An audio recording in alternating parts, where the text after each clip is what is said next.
The legendary story of the Emperor began with sacrifice.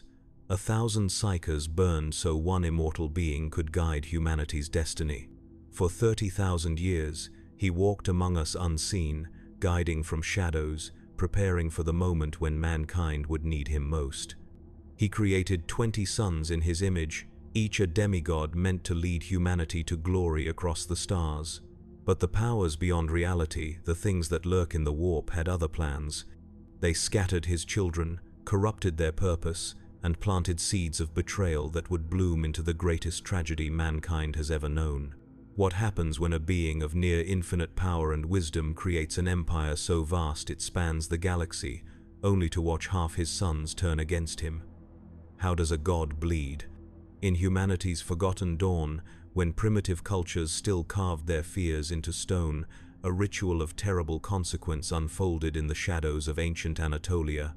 1,000 psychers' souls, cursed with the ability to touch the immaterial, were sacrificed in a single moment by shamans who foresaw humanity's doom approaching from beyond the veil of stars. Their souls, merging in the crucible of collective death, forged something never meant to exist, an immortal consciousness, a being of incalculable power, bound to humanity's fate. This was the first breath of the one who would become emperor.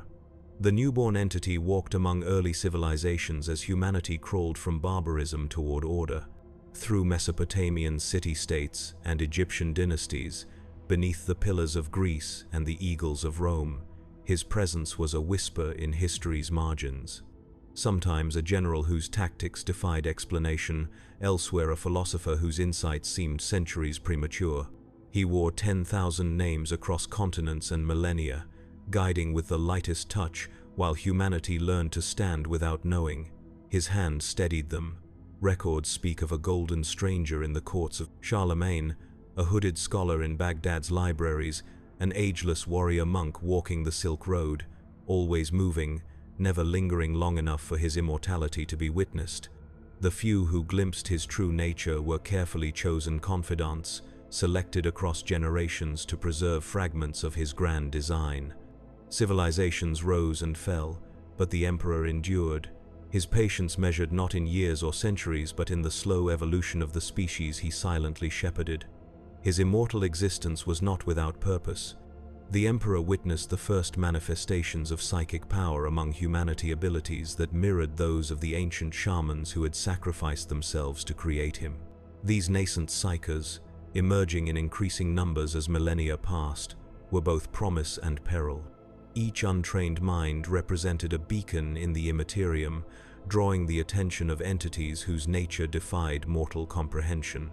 Predatory intelligences circled humanity's collective unconscious, testing the thinning barriers between reality and the realm beyond. Throughout the dark ages of terror, the Emperor worked to suppress knowledge of the Imperium while gathering those with psychic potential, creating hidden enclaves where such powers could be studied in controlled isolation.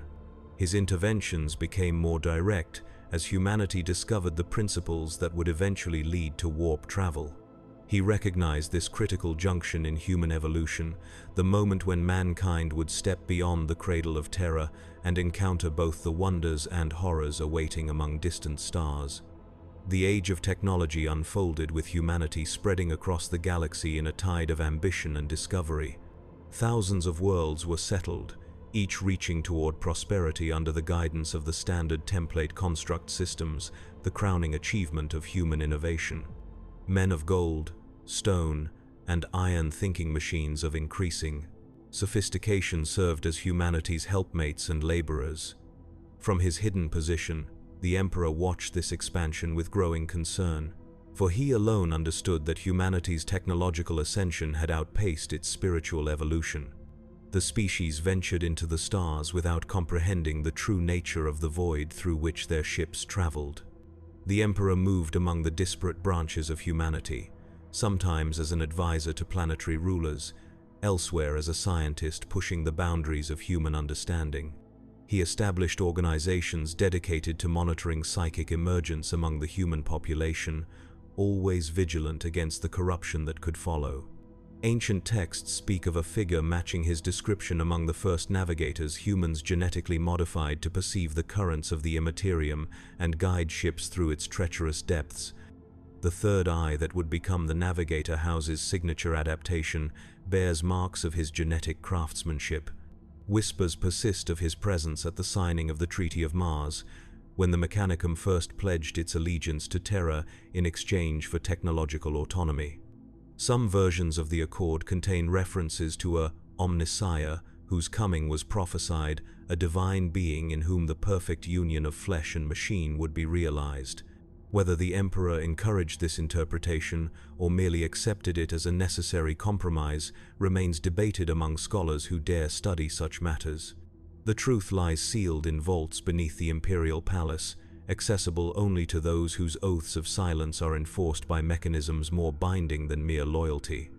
As mankind reached the apex of its expansion, the Emperor perceived approaching calamity.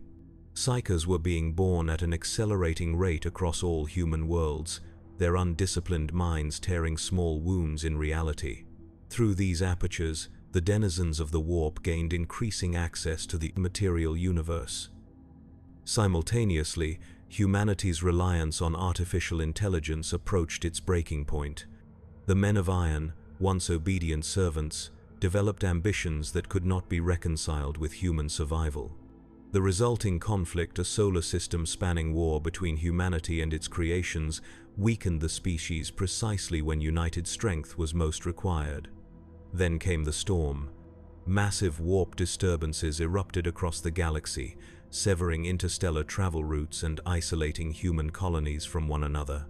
Astropathic communication, dependent on sending psychic messages through the Imperium, became unreliable and then impossible. The age of strife descended like night falling on civilization, and humanity entered its longest darkness. Terra, cut off from the agricultural worlds that had sustained its population, collapsed into warring factions fighting over dwindling resources.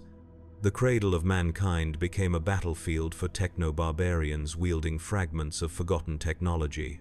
The Emperor withdrew to observe this disintegration, his face impassive, but his mind calculating the precise moment when intervention would be most effective. Some sources claim he traveled to distant Molech during this period, passing through a gateway into the Imperium itself to confront the intelligences that had orchestrated humanity's fall. What transpired during this confrontation remains speculation, but upon his return to Terra, the Emperor's power had grown immeasurably. The time for subtle guidance had passed. Mankind would not survive through gentle nudges toward enlightenment. It required unification through overwhelming force. In the shattered remains of Central Asia, the Emperor first revealed himself as a warlord of unmatched military genius. His armies, led by genetically enhanced warriors known as Thunder Warriors, prototypes for the transhuman legions to come, swept across the radioactive wastes, absorbing or annihilating all who refused his authority. Unlike previous identities he had assumed throughout human history, the Emperor now moved openly. His superhuman nature displayed as both inspiration and warning. Those who knelt before his golden majesty were incorporated into the growing Imperium. Those who resisted were crushed with efficiency that bordered on the merciful, considering the alternatives. As the unification wars intensified, the Emperor gathered the first of his inner circle. Malkador the Sigillite, a psyker of formidable power whose true age remains unknown, became his closest advisor and administrator.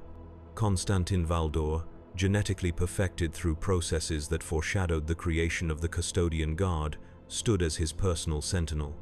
Together with a cadre of geneticists salvaged from various conquered territories, the Emperor began the great work that would define humanity's future, the Primarch Project. Deep beneath the Himalayan mountains, in laboratories shielded from both physical and immaterial observation, 20 incubation pods were prepared.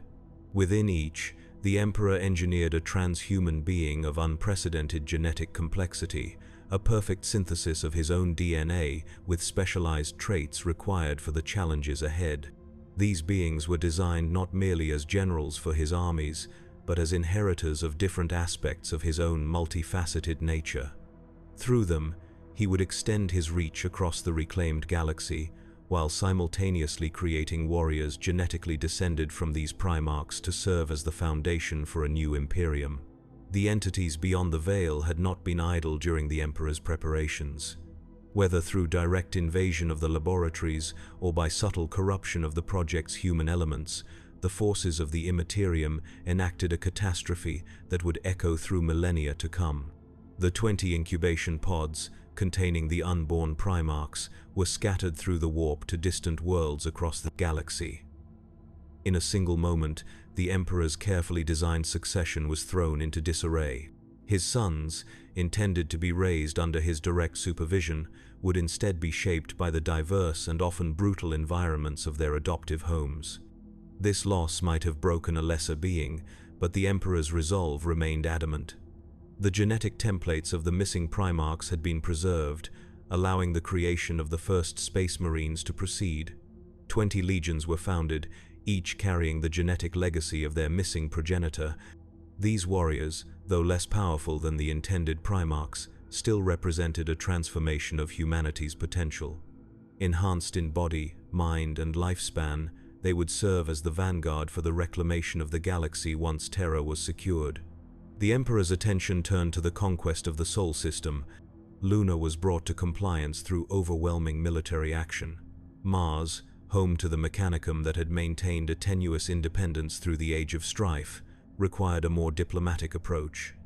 The Treaty of Mars was revisited and expanded, with the Emperor tacitly accepting veneration as the Omnissiah incarnate, the machine god made flesh in exchange for the Mechanicum's technical expertise and resources. This pragmatic compromise with the truth, accepting religious devotion despite his secular vision, would foreshadow deeper contradictions to come. As the Thunder Warriors completed their purpose in unifying Terra, the Emperor enacted one of his most controversial decisions. These proto-Space Marines, unstable in both body and temperament, were systematically purged during the Battle of Mount Ararat. Historical records claim they fell gloriously in the final victory of the Unification Wars, but whispers persist of a planned obsolescence. With the Thunder Warriors eliminated by the very Legiones Astartes they had helped bring into existence. This calculated ruthlessness revealed the remended Emperor's willingness to sacrifice those who served him when they no longer aligned with his grand design, a pattern that would repeat throughout the Imperium's bloody birth. With Terra unified and Mars brought into alliance, the Emperor began construction of the infrastructure required for his next ambition, the reconquest of humanity's lost stellar domains. The orbital shipyards of Luna were expanded to unprecedented scale, producing vessels designed for both warfare and colonization. The Mechanicum's forges worked at capacity to arm the growing legions, while the first Imperial Army regiments were raised from the most compliant regions of Terra. Navigators were gathered from the ancient houses that had preserved their mutations through the Age of Strife, their third eyes essential for the warp travel that would carry the Emperor's forces beyond the Sol system. Throughout this period of material preparation, the Emperor worked on a parallel project of equal importance, the codification of the imperial truth. This secular philosophy rejected religion in all its forms, dismissing the supernatural as either misunderstood natural phenomena or Xenos manipulation. The imperial truth would serve as the ideological foundation for the coming Great Crusade, uniting reconquered human worlds through shared rationality rather than mysticism. That this philosophy categorically denied the very entities whose existence the Emperor understood better than any living human represented. Another contradiction in his approach, one born of practical necessity rather than intellectual. Dishonesty. The warp storms that had isolated Terra for centuries began to abate, offering navigable routes to nearby star systems. Whether this clearing was a natural phenomenon, the result of the Emperor's hidden efforts, or the calculated withdrawal of immaterial forces preparing a longer game, remains debated by those with access to forbidden archives. Regardless of cause, the Emperor recognized the opportunity and accelerated his preparations. The Great Crusade would begin not with the Primarchs as intended, but with the Emperor himself at its head, personally leading the nascent Space Marine legions into the void. As the first expeditionary fleets prepared for departure, the Emperor made one final arrangement on Terra. The foundation was laid for what would become the Imperial Palace, a structure of such vast proportions that entire mountain ranges were incorporated into its design. At its heart, far below the surface, construction began on projects whose true purpose was known only to the Emperor and his closest confidants. Some sources suggest these subterranean works were related to the ancient technologies of the webway, a network of dimensional corridors created by the long-vanished Aeldari Empire, offering travel between worlds without exposure to the perils of the warp. The Emperor appointed Malcador as regent of Terra, entrusting him with both administrative authority and the continuation of these secret projects during the Great Crusade. The Sigillite was also tasked with creating organizations that would manage the Imperium's internal security, gathering intelligence on both human compliance and potential Xenos threats. These nascent institutions would eventually evolve into the various branches of the Inquisition, though their original form hewed more closely to the secular principles of the imperial truth. With Terra secure and the path to the stars opened, the Emperor stood at the threshold of humanity's rebirth. The scattered tribes of mankind would be reunited under his leadership, guided away from the superstition and ignorance that had made them vulnerable to the predations of both Xenos races and immaterial entities. Through force of arms where necessary and enlightenment where possible, humanity would claim its rightful place as the dominant species of the galaxy. The Great Crusade would be the mechanism of this ascension, a massive military, exploratory, and diplomatic undertaking on a scale never before attempted. The Emperor's physical presence at the outset of this crusade was deliberate and essential. His transhuman charisma and psychic radiance could inspire compliance where mere military might would encounter resistance. Human worlds that had developed in isolation for millennia, evolving their own cultures and governance, would more readily accept integration into the Imperium when confronted with the Emperor's overwhelming presence. He was living proof of humanity's potential, a being of such power and vision that his right to rule seemed self-evident to all but the most obstinate or corrupted human societies. As the first wave of imperial expansion reclaimed the nearest human-settled systems, the Emperor maintained a vigilant watch for signs of his scattered sons. The Primarchs had been infants when lost to the warp, but given their accelerated development and inherent capabilities, he anticipated they would have risen to prominence on whatever worlds had received them. Each expedition carried genetic markers that would resonate with the unique signatures of specific Primarchs, allowing the Emperor to identify his sons once contact was established. The first such reunion occurred within a decade of the Great Crusade's launch, vindicating the Emperor's methodology, if not his original design. One by one, the Primarchs would be rediscovered throughout the early decades of the Crusade, each shaped by his adoptive culture in ways the Emperor had not intended. Some had become noble rulers, others brutal warlords, and a few dangerous iconoclasts. Each reunion represented both triumph and compromise for the Emperor, as he incorporated these grown sons, strangers despite their genetic relationship, into his carefully structured hierarchy. With each Primarch recovered, command of the corresponding Space Marine Legion transferred from the Emperor to his rediscovered son. These transitions varied in smoothness, with some legions embracing their progenitor while others experienced internal tension as established commanders adjusted to the new authority. The Emperor observed these integrations with calculating attention, assessing each Primarch's capacity for both military leadership and ideological alignment with the imperial truth. Those who demonstrated unwavering loyalty were granted increasing autonomy.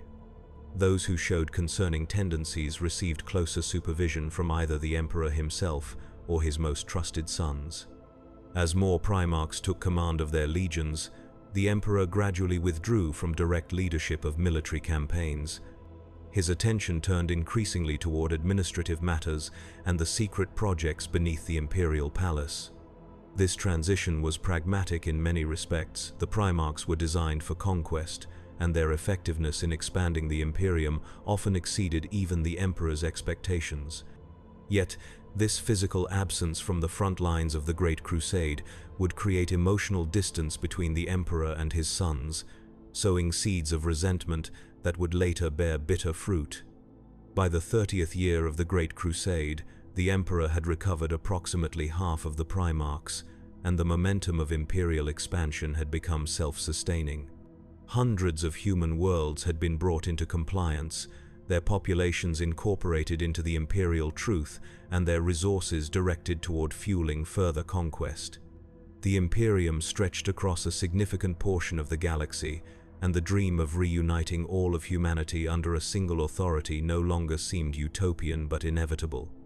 It was at this moment of triumph that the Emperor chose to entrust operational command of the Great Crusade to Horus, the first found and most favored of his sons. The Emperor's withdrawal to Terra marked the beginning of the Great Crusade's second phase, a period defined by the ascendancy of the Primarchs and the diminishing visibility of the Emperor himself. Official communications explained this retreat as necessary for the establishment of the bureaucratic foundations that would sustain the expanding Imperium. The truth, revealed only to a select few, involved the Emperor's work on the human portion of the Webway, a project intended to free mankind from dependence on warp travel and its attendant perils. While the Emperor labored in seclusion, the Great Crusade continued under Horus's direction. The remaining Primarchs were gradually rediscovered, each reunion adding new complexity to the Brotherhood's internal dynamics. Rivalries developed between certain Primarchs, while others formed bonds that transcended mere military alliance. The Emperor, increasingly detached from these relationships, failed to recognize how his absence exacerbated tensions among his transhuman sons. Each had been created with aspects of the Emperor's own personality, but without his unifying presence, these traits often manifested as points of conflict rather than complementary strengths. As the 40th year of the Great Crusade approached, disturbing developments began to emerge across the Imperium. Human worlds that had been brought into compliance reported increasing numbers of psykers among their populations.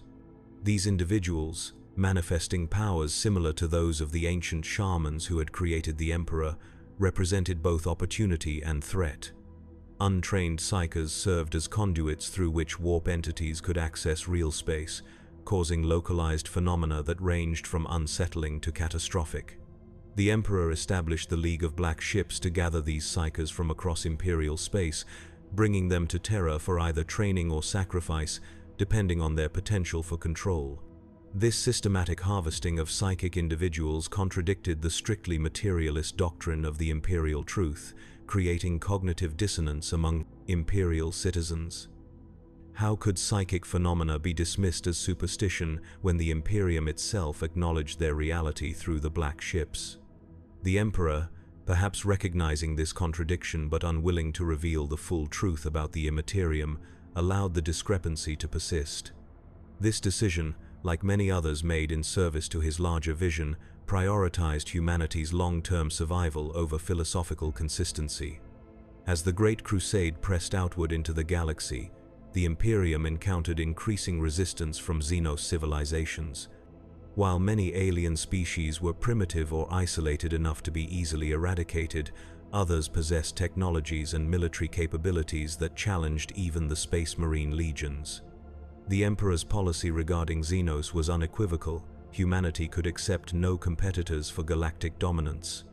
This xenocidal approach, while effective in unifying human worlds against common enemies, further contradicted the enlightened rationality supposedly at the heart of the imperial truth. A philosophy claiming to elevate reason above superstition simultaneously advocated the complete extermination of sentient species capable of peaceful coexistence. The Eldar, fragmentary survivors of a once dominant empire, proved particularly troublesome for imperial expansion. Their mastery of the webway and ability to foresee probable futures allowed them to manipulate human expeditions through indirect means. Several Primarchs reported encounters with Eldar emissaries bearing cryptic warnings about the Emperor's true nature and intentions. Whether these warnings represented genuine concern for humanity's fate or Eldar attempts to disrupt the rise of a new galactic power remains debated. The Emperor, aware of these interactions, dismissed them as Xenos treachery designed to undermine the Primarch's loyalty. As the Emperor continued his work on the Terran Webway project, he became increasingly isolated from both his sons and the Imperium at large. Those few granted audience reported a being consumed by concerns beyond immediate military conquests, a visionary focused on threats that existed beyond the comprehension of even his transhuman generals. This isolation created a vacuum of authority that Horus, as designated War Master, attempted to fill. Yet despite his considerable abilities, Horus lacked the Emperor's inhuman detachment from personal ambition. The seeds of pride, planted in fertile ground and watered by the whispers of entities beyond the veil, would eventually blossom into the greatest betrayal in human history. The Emperor's creation of the Council of Terra, a governing body comprised of mortal administrators rather than primarchs, further alienated his transhuman sons. This institutional restructuring, intended to establish sustainable civil governance for the expanding Imperium, was interpreted by many primarchs as diminishment of their authority. The Emperor, perceiving time differently through his immortal perspective, failed to appreciate how this reorganization would appear to beings who, despite their enhanced nature, still experienced emotions through a fundamentally human lens. What seemed to him a logical evolution of imperial administration registered to them as personal rejection. By the 50th year of the Great Crusade, the Emperor had withdrawn almost completely from public view. His communications, even with Malcador and the Primarchs, became increasingly rare and cryptic. Some historical sources suggest he had become aware of gathering threats from the Imperium, perhaps sensing the corruption that had begun to spread among certain legions. Others propose more pragmatic explanations, citing the immense psychic concentration required for his work on the Webway. Whatever the truth, this absence created a leadership void at the precise moment when unified direction was most needed. The Emperor's final significant public act before the eruption of civil war was his decree at the Council of Nicaea, where he banned the use of psychic powers within the Legiones Astartes, with the exception of sanctioned librarians. This decision, intended to mitigate the risk of warp corruption among his transhuman soldiers, devastated legions that had incorporated psychic abilities into their tactical doctrines. Magnus the Red, Primarch of the Thousand Sons and himself the most powerful psyker among the Emperor's sons, perceived this decree as not merely strategic restriction but personal repudiation. The Emperor, perhaps aware of Magnus's growing exploration of forbidden knowledge, but unwilling to directly confront the issue, had created another fracture in the increasingly unstable brotherhood of Primarchs. With each decision made in pursuit of his grand design, the Emperor unwittingly weakened the foundations upon which that design rested. His vision, spanning millennia and encompassing the entirety of human potential, had become detached from the immediate realities of the Imperium he had created. The transhuman sons engineered to be his agents of conquest had developed needs for recognition, for purpose, for understanding that the Emperor either could not or would not address. In the silence created by his absence, other voices found receptive audiences. As the Emperor labored within the imperial palace, focusing his immense psychic power on projects intended to secure humanity's future, malevolent intelligences moved among his sons. These entities, given various names throughout human history but unified in their opposition to the Emperor's ambitions, found their opportunity in the emotional vulnerabilities of the Primarchs. Promises were whispered, resentments nurtured, and ambitions inflamed. The corrupting influence spread slowly at first, then with accelerating momentum as each turned Primarch became an instrument for the corruption of others. The Emperor, despite his vast psychic power, remained unaware of the full extent of this infiltration. Whether this blindness resulted from his focus on the Webway project, overconfidence in the Primarch's loyalty, or deliberate obfuscation by warp entities remains one of history's great unanswered questions.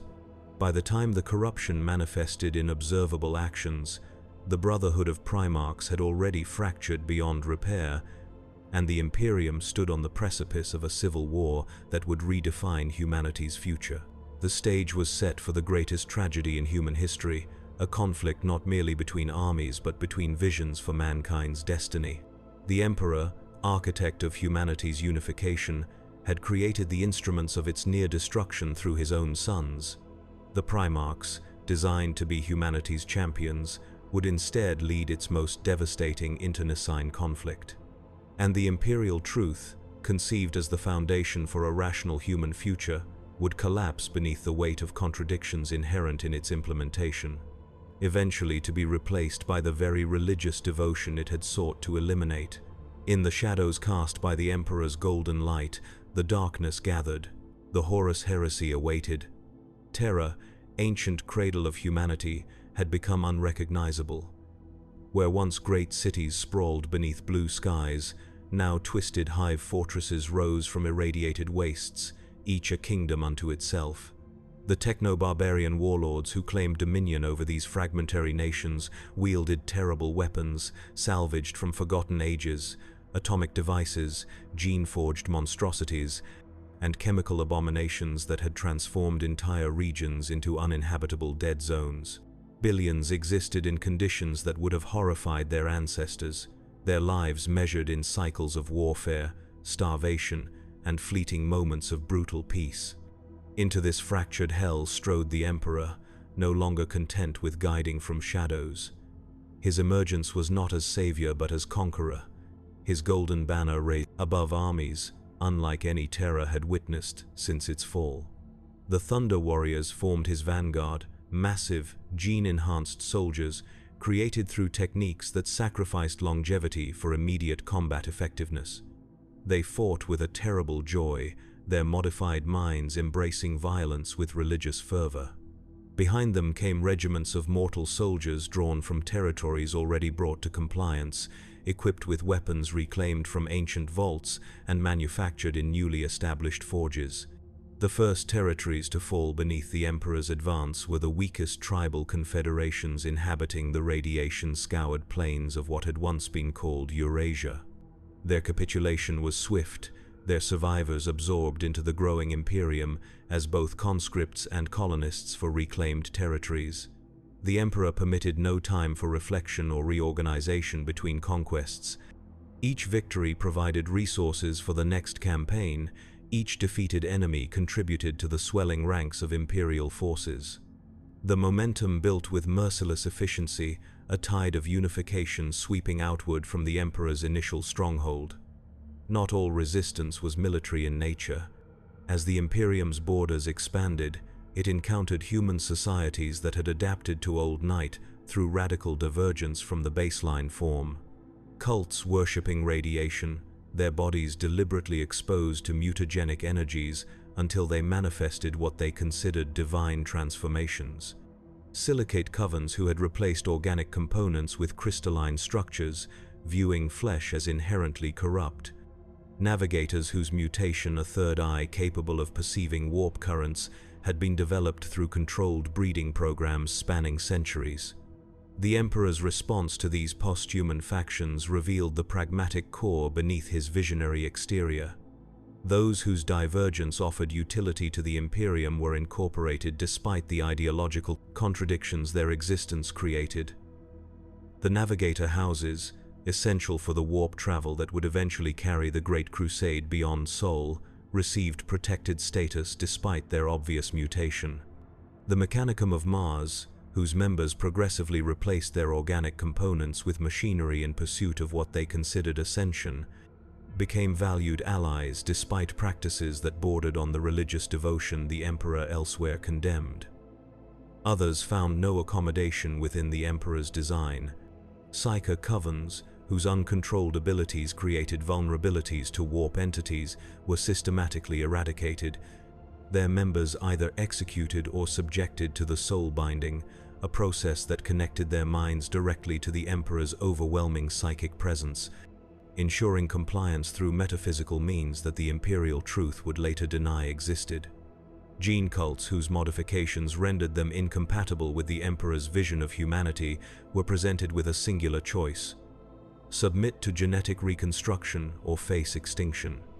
Most chose war, preferring death to the erasure of what they considered sacred evolution. As the unification wars intensified, the Emperor's inner circle began to form around him. First among these was Constantin Valdor, designed through genetic processes that foreshadowed the later Custodian Guard. Neither Primarch nor Astartes, Valdor occupied a unique position in the imperial hierarchy, the Emperor's personal sentinel, whose loyalty was encoded at a cellular level beyond even the possibility of doubt. Historical accounts describe Valdor as a being of singular focus, viewing himself not as an independent entity, but as an extension of the Emperor's will. Where the Thunder Warriors and later the Astartes were weapons, Valdor was a shield, concerned solely with the preservation of the Master of Mankind. The second figure to join this nascent inner circle represented a different facet of imperial power. Malcador the Sigillite, a psyker whose abilities were second only to the Emperor's, contributed strategic insight and administrative expertise that complemented the purely martial aspects of unification. Ancient even before the Emperor revealed himself, Malcador had preserved knowledge from humanity's lost golden age through the long darkness of old night. Some sources suggest a pre-existing relationship between Malcador and the Emperor, perhaps stretching back centuries before the unification wars. Others propose that Malcador was drawn to the Emperor's psychic radiance, recognizing in it humanity's sole hope for survival in a galaxy grown hostile to its existence. Together, these three, the Emperor, Constantin Valdor, and Malcador the Sigillite, formed the foundation upon which the Imperium would be constructed. Their complementary perspectives, the visionary, the guardian, and the administrator, created a triumvirate of function that compensated for individual limitations. When the Emperor's ambition exceeded practical realities, Malcador provided tempering counsel. When threats emerged that required direct intervention, Valdor delivered execution without hesitation or remorse. This distribution of authority allowed the Emperor to focus on the broader strokes of his design, while details of implementation were managed by those who shared his vision, if not his transcendent nature. The conquest of Terra proceeded methodically, with primary focus on securing the most strategically valuable territories rather than pursuing total compliance in sequential order. The Indonesic bloc, whose tyrannical overlords had perfected the art of population control through chemical conditioning, represented a particularly challenging target. Their resistance was anticipated and methodically dismantled through a combination of overwhelming military force and targeted assassination of key leadership figures. The surviving population, liberated from chemical subjugation, joined the imperial cause with zealous gratitude that bordered on worship and emotional response. The Emperor neither encouraged nor fully discouraged, recognizing its utility in maintaining order during transition. In the Nordafric conclaves, the Emperor encountered resistance of a different nature. There, confederations of scholar kings had preserved fragments of old Earth's scientific knowledge, developing technologies that, while primitive compared to the heights of human achievement during the dark age of technology, still presented significant threat to conventional military forces. The Emperor approached this region with uncharacteristic diplomacy, offering alliance rather than demanding submission. The Scholar Kings, recognizing the inevitability of either compliance or annihilation, chose the path that preserved both their lives and their accumulated knowledge. Their technologies were incorporated into the growing imperial war machine, accelerating the pace of subsequent conquests. The Pan-Pacific Empire presented perhaps the most significant challenge to unification. Its ruler, a warlord known in historical records only as the Nathan Doom, controlled the largest coherent territory on Terra through a combination of technological superiority and ruthless enforcement of internal compliance. Intelligence gathered by Malcador's operatives indicated that Dume had accessed preserved STC databases, allowing the production of weapon systems believed lost during Old Night. The campaign against the Pan-Pacific Empire would require resources beyond what had been necessary for previous conquests, potentially delaying the broader unification project. It was during preparation for this campaign that the Emperor first revealed aspects of the Primarch project to his inner circle. Beneath the Himalaysian mountains, in laboratories shielded from both physical and warp-based observation, work had begun on 20 transhuman beings of unprecedented genetic complexity. These Primarchs, as the Emperor named them, would serve as both generals for his armies and inheritors of his authority, each embodying specific aspects of his multifaceted nature. Through them, the Emperor would extend his reach across the reclaimed galaxy, creating a hierarchical structure with himself at its apex and humanity secure beneath its ordered control. The Primarch project represented the most ambitious genetic engineering ever attempted in human history, far exceeding the creation of the Thunder Warriors or even the Custodian Guard. Each Primarch would be unique, their physical and mental characteristics tailored to specific roles within the Emperor's grand design. Some were optimized for void warfare, others for planetary conquest. Some possessed diplomatic acumen that would facilitate peaceful compliance, while others embodied the implacable force required when diplomacy failed. Collectively, they would form a transhuman command structure capable of prosecuting the Great Crusade across thousands of light years, reuniting the scattered remnants of humanity under the Imperial truth. While the Primarchs gestated in their heavily guarded incubation chambers, the Emperor continued the unification of Terra through conventional means. The Thunder Warriors, despite their physical instability and psychological imbalances, proved devastatingly effective against the remaining techno-barbarian enclaves. Historical accounts from this period describe battlefields transformed into charnel houses, with Thunder Warrior cohorts suffering catastrophic casualties, yet continuing their advance through sheer martial determination. Victory was achieved not through tactical finesse but overwhelming application of force, a methodology that, while effective in the short term, consumed resources at an unsustainable rate. The Emperor, recognizing both the effectiveness and limitations of the Thunder Warriors, had already begun development of their replacements. The Legiones, Astartes, Space Marines, would incorporate refinements to the gene seed implantation process, creating warriors with greater stability and longevity than their Thunder Warrior predecessors. Where the Thunder Warriors had been designed for the specific environment of Terra, the Space Marines would be adaptable to any battlefield condition, from airless moons to toxic death worlds. Their psychological conditioning would emphasize discipline over the berserker fury that characterized the Thunder Warriors, making them suitable for the complex compliance actions the Great Crusade would require. As preparations for the Pan-Pacific campaign reached their final stages, catastrophe struck at the heart of the Emperor's design. The Primarch project, so central to his vision for humanity's future, was compromised by forces whose nature remains debated even in the most classified Imperial archives. Whether through direct sabotage, warp-based interference, or some combination of material and immaterial factors, the 20 incubation pods containing the gestating Primarchs were cast into the warp, scattered across the galaxy to worlds far beyond the Emperor's immediate reach. In a single moment, the carefully crafted succession the Emperor had designed was thrown into disarray. The immediate aftermath of this catastrophe witnessed a rare display of emotional response from the Emperor. Witnesses described a fury that manifested in psychic discharges powerful enough to overload sensitive equipment throughout the Himalaysian facility. For a brief period, the master of mankind appeared less the calculated visionary and more a father whose children had been stolen, a glimpse of humanity beneath the golden exterior that would seldom be repeated throughout the millennia that followed. When the initial shock had passed, the Emperor's cold pragmatism reasserted itself. The Primarch project had been compromised but not destroyed. The genetic templates remained, allowing the development of the Legiones Astartes to proceed using material derived from each Primarch's unique sequence. 20 legions would be founded, each carrying the genetic legacy of their lost progenitor.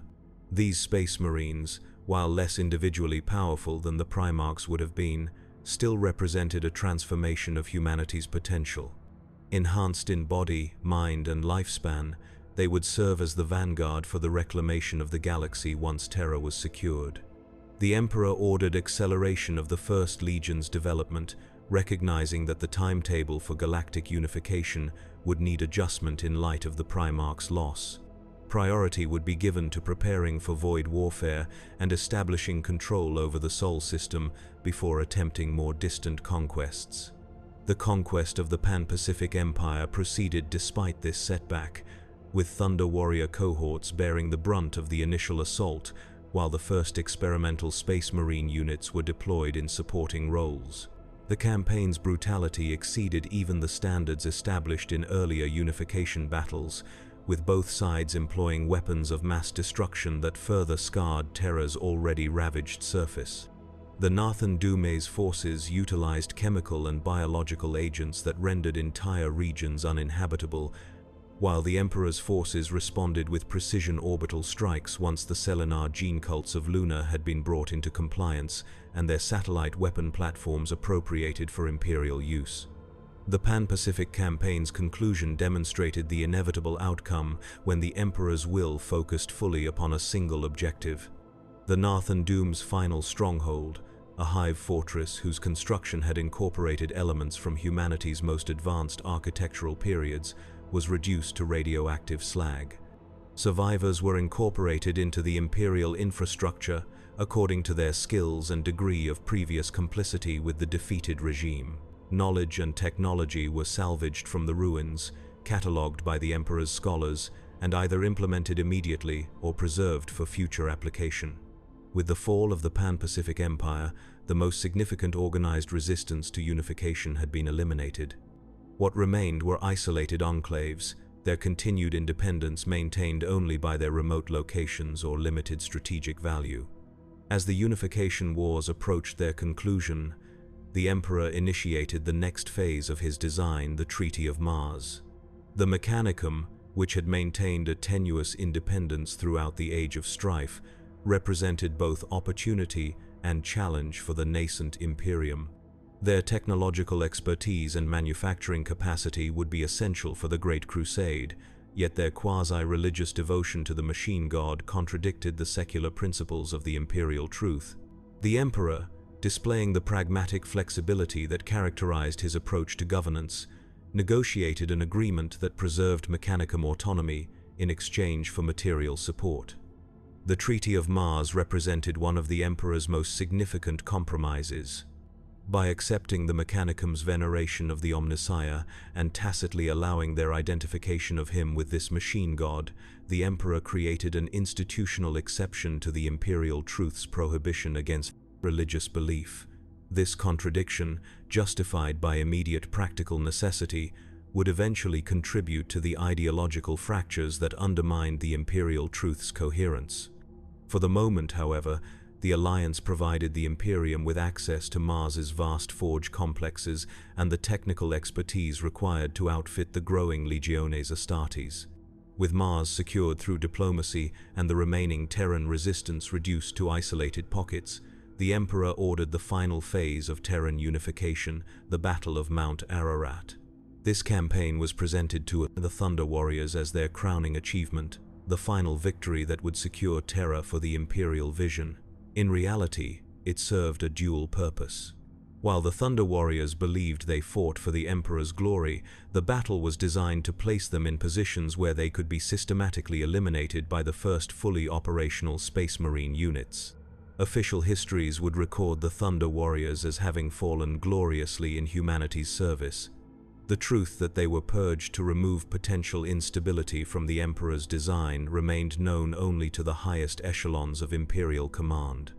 This calculated ruthlessness revealed an essential truth about the Emperor's methodology.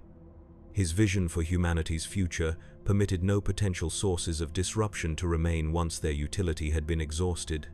The Thunder Warriors, having served their purpose in unifying Terra, represented both a resource drain and a potential threat due to their psychological instability. Their elimination, while pragmatically logical, demonstrated the cold calculus underlying the Emperor's benevolent exterior. Humanity would be preserved not through compassion for individual suffering, but through unsentimental evaluation of collective necessity. With Terra unified and Mars brought into alliance, the Emperor began construction of the infrastructure required for his next ambition, the reconquest of humanity's lost stellar domains. The orbital shipyards of Luna were expanded to unprecedented scale, producing vessels designed for both warfare and colonization. The Mechanicum's forges worked at capacity to arm the growing Legiones Astartes, while the first Imperial army regiments were raised from the most compliant regions of Terra. Navigators were gathered from the ancient houses that had preserved their mutations through the age of strife, their third eyes essential for the warp travel that would carry the Emperor's forces beyond the Sol system. During this period of preparation, the Emperor's attention turned increasingly toward the ideological foundations that would sustain the expanding Imperium. The imperial truth was codified into a formal doctrine, emphasizing rational materialism and categorically rejecting superstition in all its forms. This philosophy, which would serve as the unifying principle for reconquered human worlds, contained a fundamental contradiction at its core. While denying the existence of supernatural entities, it deliberately obscured the true nature of the warp and its denizens' knowledge the Emperor possessed, but chose to withhold from even his highest commanders. This calculated restriction of information, justified as protection against corruption, established a pattern of selective truth that would characterize imperial governance throughout its history. The imperial palace, designed to serve as both administrative center and symbolic representation of the Emperor's authority, began construction on a scale that dwarfed any previous human architectural project.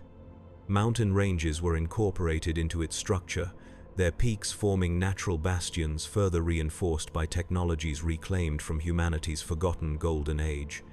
Beneath this visible grandeur, facilities of equal scale extended deep into Terra's crust, housing projects known only to the Emperor and his closest confidants. Some sources suggest these subterranean works were related to the ancient technologies of the Webway, a network of dimensional corridors created by the long-vanished Aeldari Empire, offering travel between worlds without exposure to the perils of the warp. As the first expeditionary fleets prepared for departure, the Emperor made one final arrangement on Terra. Malcador was appointed regent, entrusted with both administrative authority and the continuation of secret projects during the Great Crusade. The Sigillite was also tasked with creating organizations that would manage the Imperium's internal security, gathering intelligence on both human compliance and potential Xenos threats. These nascent institutions would eventually evolve into various branches of the Inquisition, though their original form hewed more closely to the secular principles of the imperial truth. The Sol system's final pacification focused on the scattered fiefdoms of the asteroid belt and the distant colonies of the outer planets. These isolated outposts, having developed in extreme isolation during Old Night, often exhibited radical divergence from baseline humanity. Some had adapted physically to their extreme environments, while others maintained technologies that had been lost to Terra during the Age of Strife. The Emperor's forces approached each with measured evaluation, preserving useful adaptations and technologies while eliminating elements deemed incompatible with the Imperial vision. By the time the first expeditionary fleets departed for distant stars, the cradle of humanity had been fully incorporated into the newborn Imperium. The Great Crusade's initial phase began with the Emperor himself leading the first wave of expansion beyond Sol. His physical presence at the vanguard served both practical and symbolic functions. Practically, his transhuman capabilities made him the most effective combat asset in the Imperial arsenal, capable of turning the tide in engagements where conventional forces would have faltered. Symbolically, his visible leadership demonstrated personal investment in the Crusade's success, inspiring levels of devotion that mere institutional loyalty could not have achieved. Human worlds that might have resisted integration into a distant authority submitted willingly when confronted with the Emperor's overwhelming presence. As Imperial forces extended their reach beyond the immediate stellar neighborhood, they encountered the first evidence of the scattered Primarchs' survival. Worlds exhibiting unusual development patterns, accelerated technological advancement, unprecedented social cohesion, or remarkable martial traditions drew particular attention from the Emperor's intelligence services. Genetic markers incorporated into the Legiones Astartes allowed resonant detection when proximity to a specific Primarch was achieved. narrowing the search parameters as expeditionary fleets penetrated deeper into the galaxy's spiral arms. The first such reunion occurred within a decade of the Great Crusade's launch, when a Legion vanguard encountered a primitive world whose population spoke in reverent tones of a great warrior who had descended from the heavens and unified their previously fractious tribes. The Primarch accounts conflict regarding which of the 20 was discovered first, with both Horus and Leman Russ named in different sources, had not only survived his displacement, but thrived, rising to dominance through the application of his transhuman abilities. The Emperor, upon receiving reports of the discovery, diverted his personal expeditionary force to make contact, recognizing the critical importance of reclaiming his gene son. This first reunion established patterns that would repeat with subsequent Primarch discoveries. The Emperor approached his creation not as a father greeting a lost son, though some witnesses report brief displays of what might be interpreted as paternal emotion, but as a sovereign reclaiming valuable property. The Primarch, having developed an independent identity shaped by his adoptive culture, experienced complex reactions to this abrupt incorporation into an existing power structure. Initial resistance inevitably gave way to recognition of the Emperor's overwhelming authority, followed by acceptance of command responsibilities within the Great Crusade. The corresponding Space Marine Legion, upon being united with its genetic progenitor, underwent reorganization to align with the Primarch's leadership style and tactical preferences. With each Primarch recovered, the Great Crusade's momentum increased exponentially. These transhuman generals, designed specifically for conquest, accelerated the pace of compliance actions beyond even the Emperor's projections. Star systems that might have required years to integrate under conventional leadership capitulated in months or weeks when confronted with a Primarch's overwhelming capability. The Emperor, recognizing this efficiency, gradually delegated more operational authority to his gene sons, allowing him to focus on strategic coordination and the supervision of particularly complex compliance actions. This delegation had both practical and psychological consequences. Practically, it multiplied the Imperium's effective reach, allowing simultaneous operations across multiple fronts that would have been impossible under centralized command. Psychologically, it created space for the development of distinct Legion cultures, each shaped by their Primarch's personality and the environments in which they most frequently operated. Legions that specialized in siege warfare developed different traditions from those focused on rapid assault or void combat. While these specializations increased overall Imperial military effectiveness, they also established divisions that would eventually contribute to the fracturing of the Emperor's unified vision. By the 30th year of the Great Crusade, the Emperor had recovered approximately half of the Primarchs, and the momentum of Imperial expansion had become self-sustaining. Hundreds of human worlds had been brought into compliance, their populations incorporated into the Imperial truth, and their resources directed toward fueling further conquest. The Imperium stretched across a significant portion of the galaxy, and the dream of reuniting all of humanity under a single authority no longer seemed utopian but inevitable. It was at this moment of triumph that the Emperor chose to entrust operational command of the Great Crusade to Horus, the first found and most favored of his sons. The Emperor's designation of Horus as War Master represented the Great Crusade's transition into its second phase. The Master of Mankind would return to Terra, focusing on the administrative foundation required to sustain the expanding Imperium and secret projects beneath the Imperial Palace. Horus would assume overall strategic coordination of the Primarchs and their legions, continuing the outward push while maintaining compliance in already integrated territories. This division of responsibility, while logistically sensible, created the first significant fissure in the relationship between the Emperor and his transhuman sons. Those Primarchs who had developed emotional attachment to their creator experienced his withdrawal as abandonment. Those who had cultivated ambition during their independent development perceived it as opportunity. The Emperor departed for Terra with limited explanation, providing neither complete transparency regarding his intentions nor recognition of the psychological impact his absence would have on beings engineered to seek his approval. This calculated distance, consistent with his approach throughout the unification period, reflected a fundamental disconnection between the Emperor's transhuman perspective and the more human emotional needs of his created sons. What seemed to him a logical evolution of command structure represented to them a profound shift in the relationship that had defined their existence since rediscovery. In this misalignment of perception lay the seeds of the tragedy to come a divergence of understanding that would eventually tear the Imperium asunder. As the Emperor established himself within the completed sections of the Imperial Palace, his focus turned to projects that would secure humanity's future beyond the immediate gains of territorial expansion. Chief among these was the Imperial Webway project, an attempt to adapt the ancient Aeldari transportation network for human use, creating a means of interstellar travel that would eliminate dependence on warp navigation. This endeavor, pursued with uncharacteristic urgency, consumed resources on a scale that raised questions even among the Emperor's most trusted advisors. Malcador, whose administrative acumen had been essential in establishing imperial bureaucracy, found himself issuing directives whose purpose remained obscure even to him. The Emperor's isolation during this period extended beyond physical absence from the Great Crusade. Even those granted audience, a group that diminished in number as the Webway project progressed, reported a being increasingly detached from immediate concerns, his attention fixed on threats and opportunities beyond conventional perception.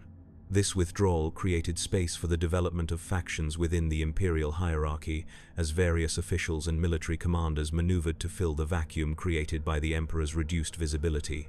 The seeds of bureaucratic calcification, which would eventually transform the Imperium from dynamic expansion into ossified preservation, were planted during these critical years. While the Emperor labored in seclusion, the Great Crusade continued under Horus's direction. The remaining Primarchs were gradually rediscovered, each reunion adding new complexity to the Brotherhood's internal dynamics. Rivalries developed between certain Primarchs, while others formed bonds that transcended mere military alliance. The Emperor, increasingly detached from these relationships, failed to recognize how his absence exacerbated tensions among his transhuman sons. Each had been created with aspects of the Emperor's own personality, but without his unifying presence, these traits often manifested as points of conflict rather than complementary strengths. The stage was thus prepared for the next act in humanity's imperial drama. The Great Crusade had achieved momentum sufficient to continue expansion without the Emperor's direct guidance. The Primarchs, reunited with their legions, had established themselves as transhuman demigods in the eyes of ordinary imperial citizens, and the Emperor, focused on securing humanity's future through projects beyond conventional understanding, had created distance between himself and the instruments of his conquest. From this configuration of power and perspective, the greatest tragedy in human history would emerge: a civil conflict that would bring the Emperor's dream of unified humanity to the brink of destruction. 1,000 vessels broke the darkness between stars, their hulls adorned with eagles and lightning. These were the first waves of the greatest exodus in human history, the Emperor's Great Crusade to reclaim the scattered children of Terra. From the shipyards of Mars and Luna they emerged, each vessel a cathedral of war bearing the Imperium's twin instruments of compliance, the diplomacy of enlightenment, and the certainty of annihilation. At their heart traveled the Legiones Astartes, transhuman warriors created from the gene seed of their absent fathers, carrying mankind's manifest destiny to the stars. The early expeditionary fleets departed with minimal fanfare, their mission too vital for ceremony. Each armada carried a simple mandate that concealed an operation of staggering complexity to locate human-settled worlds, evaluate their condition, and incorporate them into the Imperium by negotiation when possible, by force when necessary. The Imperium offered a stark choice to these lost colonies: unity or obliteration. Most chose the former, recognizing in the Emperor's emissaries a power that transcended resistance. Those who refused faced extinction with a totality that left nothing for future archaeologists to study. Primitive voidcraft and orbital platforms crumbled before the Imperial Navy's opening salvos. Planetary defense systems, many degraded through millennia of neglect, offered, minimal resistance to precision bombardment. The first wave of imperial expansion incorporated dozens of human worlds with casualties measured primarily in material rather than lives. These early compliances established patterns that would define the Crusades' methodology: overwhelming force deployed with surgical precision, followed by integration into imperial infrastructure with efficiency that bordered on the mechanical. Among these early conquests were human cultures that had maintained significant technological capability despite their isolation during Old Night. Some had developed along paths divergent from Terran orthodoxy, creating technologies that imperial scholars documented with care before determining their compatibility with the Emperor's vision.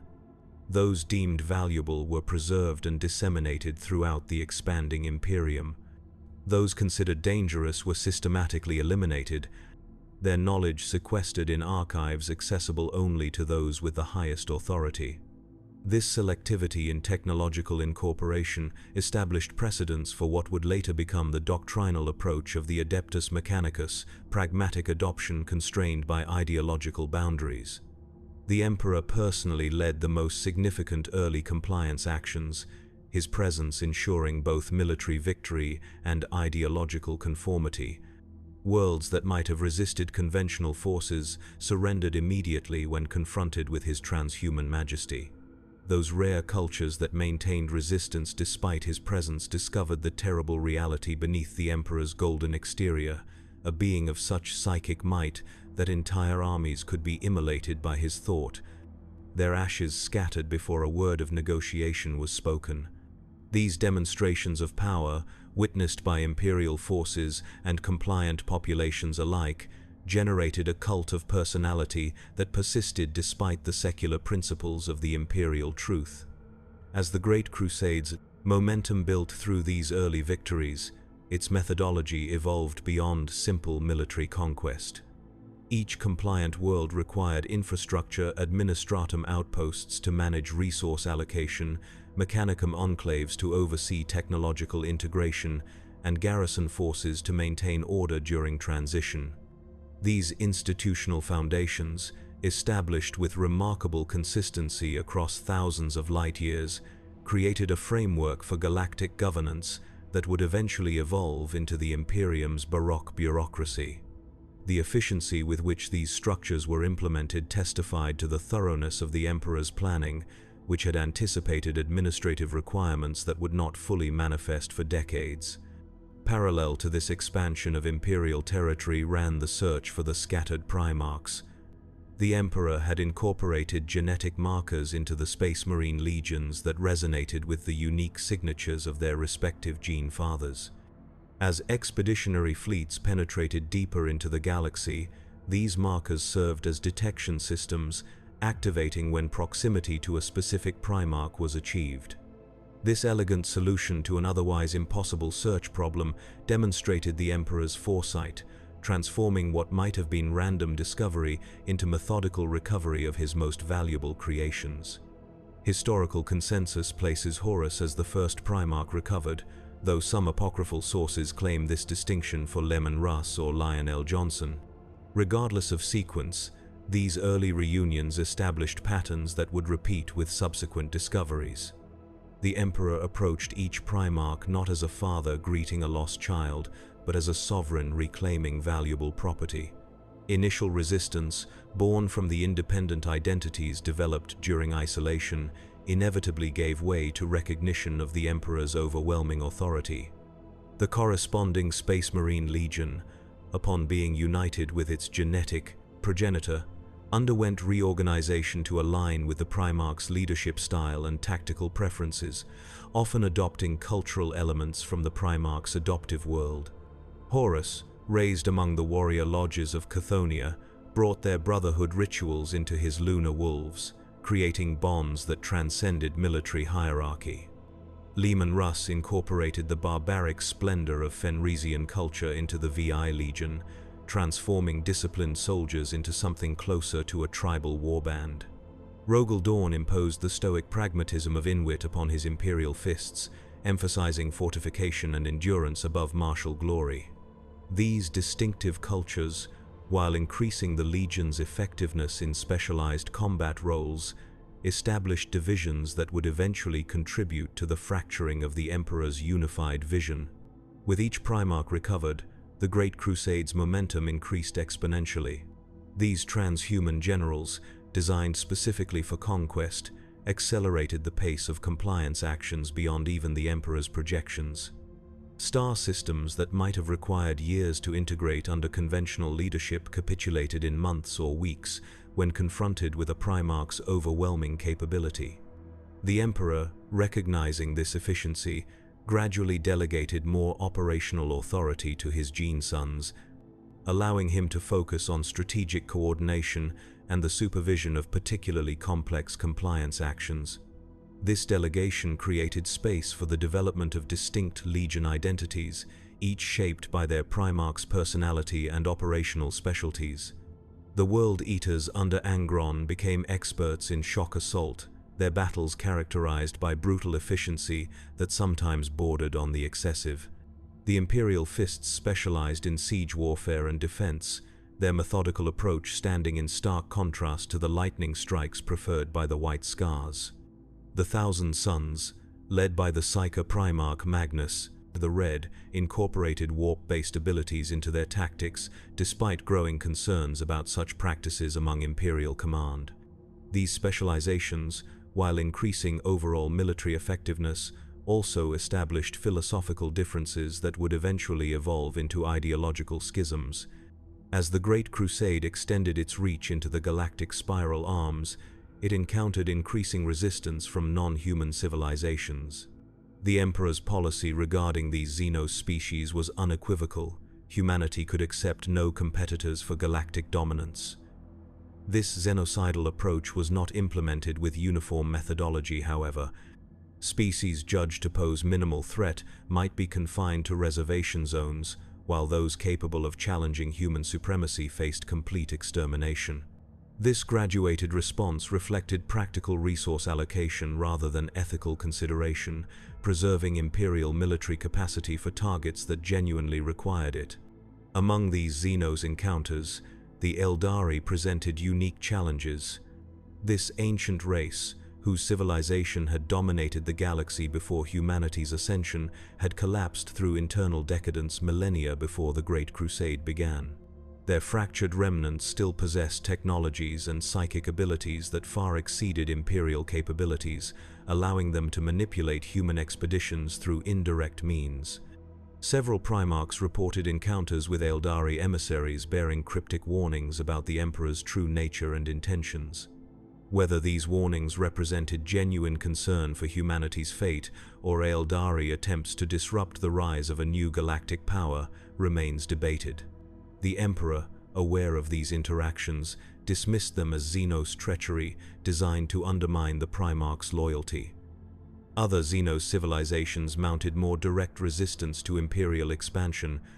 The Orcs, a savage fungoid species whose biology rendered conventional extermination methods ineffective, engaged Imperial forces in conflicts of staggering scale. Entire systems became battlegrounds as Orc empires mobilized against the human advance. These campaigns required deployment of multiple Space Marine legions in coordinated operations, providing opportunities for Primarchs to demonstrate both their individual prowess and their capacity for cooperative strategy. The bonds formed during these shared combats created alliances that transcended Legion boundaries, with Primarchs developing preferences for specific brothers as campaign partners based on complementary tactical approaches.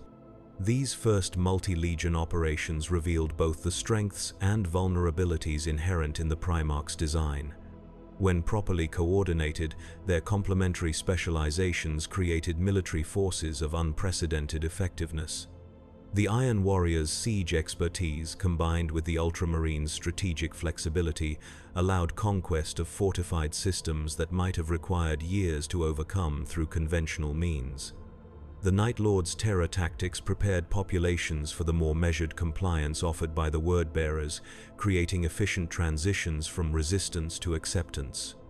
Yet, these collaborations also highlighted personality conflicts between Primarchs, whose transhuman egos often proved as massive as their physical capabilities. By the 30th year of the Great Crusade, the Emperor had recovered approximately half of the Primarchs, and the momentum of imperial expansion had become self-sustaining. Thousands of human worlds had been brought into compliance, their populations incorporated into the imperial truth, and their resources directed toward fueling further conquest. The Imperium stretched across a significant portion of the galaxy, and the dream of reuniting all of humanity under a single authority no longer seemed utopian but inevitable. It was at this moment of triumph that the Emperor chose to entrust operational command of the Great Crusade to Horus, the first found and most favored of his sons. The Emperor's designation of Horus as War Master marked the Great Crusade's transition into its second phase. The Master of Mankind would return to Terra, focusing on the administrative foundation required to sustain the expanding Imperium and secret projects beneath the Imperial Palace. Horus would assume overall strategic coordination of the Primarchs and their legions, continuing the outward push while maintaining compliance in already integrated territories. This division of responsibility, while logistically sensible, created the first significant fissure in the relationship between the Emperor and his transhuman sons. Those Primarchs who had developed emotional attachment to their creator experienced his withdrawal as abandonment. Those who had cultivated ambition during their independent development perceived it as opportunity. The investiture ceremony on the planet Ulanor represented the symbolic pinnacle of the Great Crusade's achievements. There, following a massive campaign against an Orc empire of unprecedented scale, the Emperor publicly transferred operational authority to Horus before the assembled might of the Imperium's military forces. The formality with which this transition was conducted emphasized its institutional rather than personal nature. This was not a father preparing for absence, but a sovereign delegating authority to a subordinate. The Emperor provided neither complete transparency regarding his intentions nor recognition of the psychological impact his departure would have on beings engineered to seek his approval. This calculated distance, consistent with his approach throughout the unification period, reflected a fundamental disconnection between the Emperor's transhuman perspective and the more human emotional needs of his created sons. As the Emperor established himself within the completed sections of the Imperial Palace, his focus turned to projects that would secure humanity's future beyond the immediate gains of territorial expansion. Chief among these was the Imperial Webway project, an attempt to adapt the ancient Aeldari transportation network for human use, creating a means of interstellar travel that would eliminate dependence on warp navigation. This endeavor, pursued with uncharacteristic urgency, consumed resources on a scale that raised questions even among the Emperor's most trusted advisors. Malcador, whose administrative acumen had been essential in establishing imperial bureaucracy, found himself issuing directives whose purpose remained obscure even to him. The Emperor's isolation during this period extended beyond physical absence from the Great Crusade. Even those granted audience, a group that diminished in number as the Webway project progressed, reported a being increasingly detached from immediate concerns. His attention fixed on threats and opportunities beyond conventional perception. This withdrawal created space for the development of factions within the imperial hierarchy, as various officials and military commanders maneuvered to fill the vacuum created by the Emperor's reduced visibility. The seeds of bureaucratic calcification, which would eventually transform the Imperium from dynamic expansion into ossified preservation, were planted during these critical years. While the Emperor labored in seclusion, the Great Crusade continued under Horus's direction. The remaining Primarchs were gradually rediscovered, each reunion adding new complexity to the Brotherhood's internal dynamics. Rivalries developed between certain Primarchs, while others formed bonds that transcended mere military alliance. The Emperor, increasingly detached from these relationships, failed to recognize how his absence exacerbated tensions among his transhuman sons. Each had been created with aspects of the Emperor's own personality, but without his unifying presence, these traits often manifested as points of conflict rather than complementary strengths. Horus, for his part, approached the role of war master with characteristic tactical brilliance but increasing political frustration. Coordinating the activities of his brother Primarchs, each a transhuman demigod accustomed to autonomy, strained even his considerable diplomatic skills. Some, like Robut Gilliman of the Ultramarines, maintained efficient compliance with strategic directives while clearly pursuing independent agendas within their assigned sectors. Others, like Angron of the World Eaters or Conrad Kurz of the Night Lords, required constant supervision to prevent their more destructive tendencies from undermining the Crusade's broader objectives. Horus found himself occupying an impossible position, invested with responsibility for the Great Crusade's success, but lacking the absolute authority the Emperor had wielded. This tension between responsibility and authority became further complicated by the Emperor's creation of the Council of Terra, a governing body comprised of mortal administrators rather than primarchs.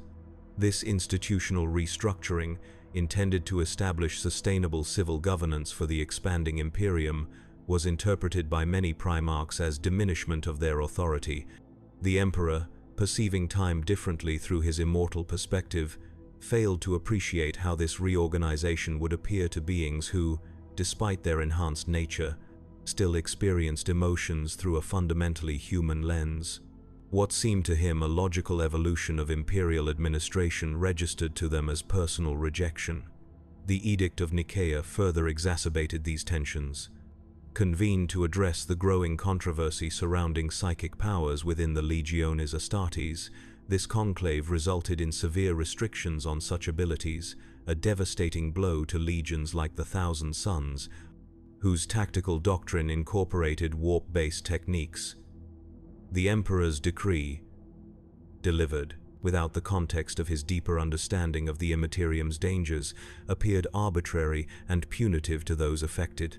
Magnus the Red, Primarch of the Thousand Sons, and himself the most powerful Psyker among the Emperor's sons, perceived this edict as not merely strategic restriction, but personal repudiation. These accumulating grievances created fertile ground for the corruption that would eventually tear the Imperium asunder. The entities that had scattered the infant Primarchs millennia earlier had not abandoned their interest in the Emperor's creations. Through subtle influence that bypassed even transhuman perception, they worked to amplify existing resentments and ambitions. The Emperor, focused on his Webway project, and perhaps overconfident in the loyalty engineered into his sons, remained blind to these manipulations until they had progressed beyond containment. The stage was thus prepared for the greatest tragedy in human history. The Great Crusade continued its outward expansion, bringing new worlds into compliance with increasing efficiency under Horus's strategic direction. The administrative foundations established by the Council of Terra gradually evolved into the bureaucratic structures that would eventually manage the Imperium's vast territories. And beneath the surface of this apparent progress, currents of discontent and corruption gathered strength, preparing to erupt in a civil conflict that would bring the Emperor's dream of unified humanity to the brink of destruction. Yet before this gathering storm broke, the Great Crusade achieved its zenith, a period of unprecedented expansion and triumph. With all 20 Primarchs recovered and integrated into Imperial command, the pace of conquest accelerated beyond even the most optimistic projections. The final decade of the Crusade's ascendant phase witnessed the compliance of more worlds than the previous 30 years combined. This exponential growth testified to both the brilliance of the Emperor's design and the tragic timing of its subversion. The Imperium was brought to the cusp of complete victory before being torn apart from within. The Primarchs, despite their growing grievances with distant Terra, demonstrated martial brilliance that justified their creation. Lionel Johnson of the Dark Angels prosecuted campaigns of such perfect strategic execution that even his brother Primarchs studied them with admiration. Robut Gilliman's methodical expansion of Ultramar created a model for post-compliance governance that would later serve as template for the Imperium's reconstruction after civil war. Ferrus Manus of the Iron Hands pushed the boundaries of Imperial technology, collaborating with the Mechanicum to develop weapons that could overcome any conceivable resistance. Each Primarch, in his specialized domain, approached a perfection of function that vindicated the Emperor's genetic artistry. Their legions evolved in parallel, developing combat doctrines of increasing sophistication as experience accumulated. The Alpha Legion perfected infiltration techniques that allowed bloodless compliance through targeted removal of resistant leadership. The Blood Angels refined assault protocols that utilized their Primarch's genetic gift for aerial combat, descending upon targets with terrible beauty that paralyzed defenders with awe before annihilation.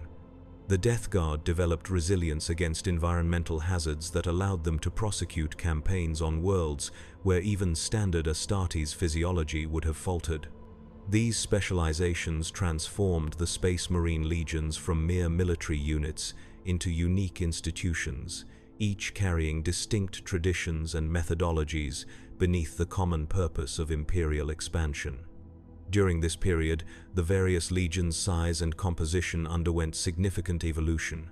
Some, like the Ultramarines, expanded dramatically as their Primarchs emphasized recruitment and training. Others maintained smaller numbers but increased individual capability through specialized equipment or tactical innovation.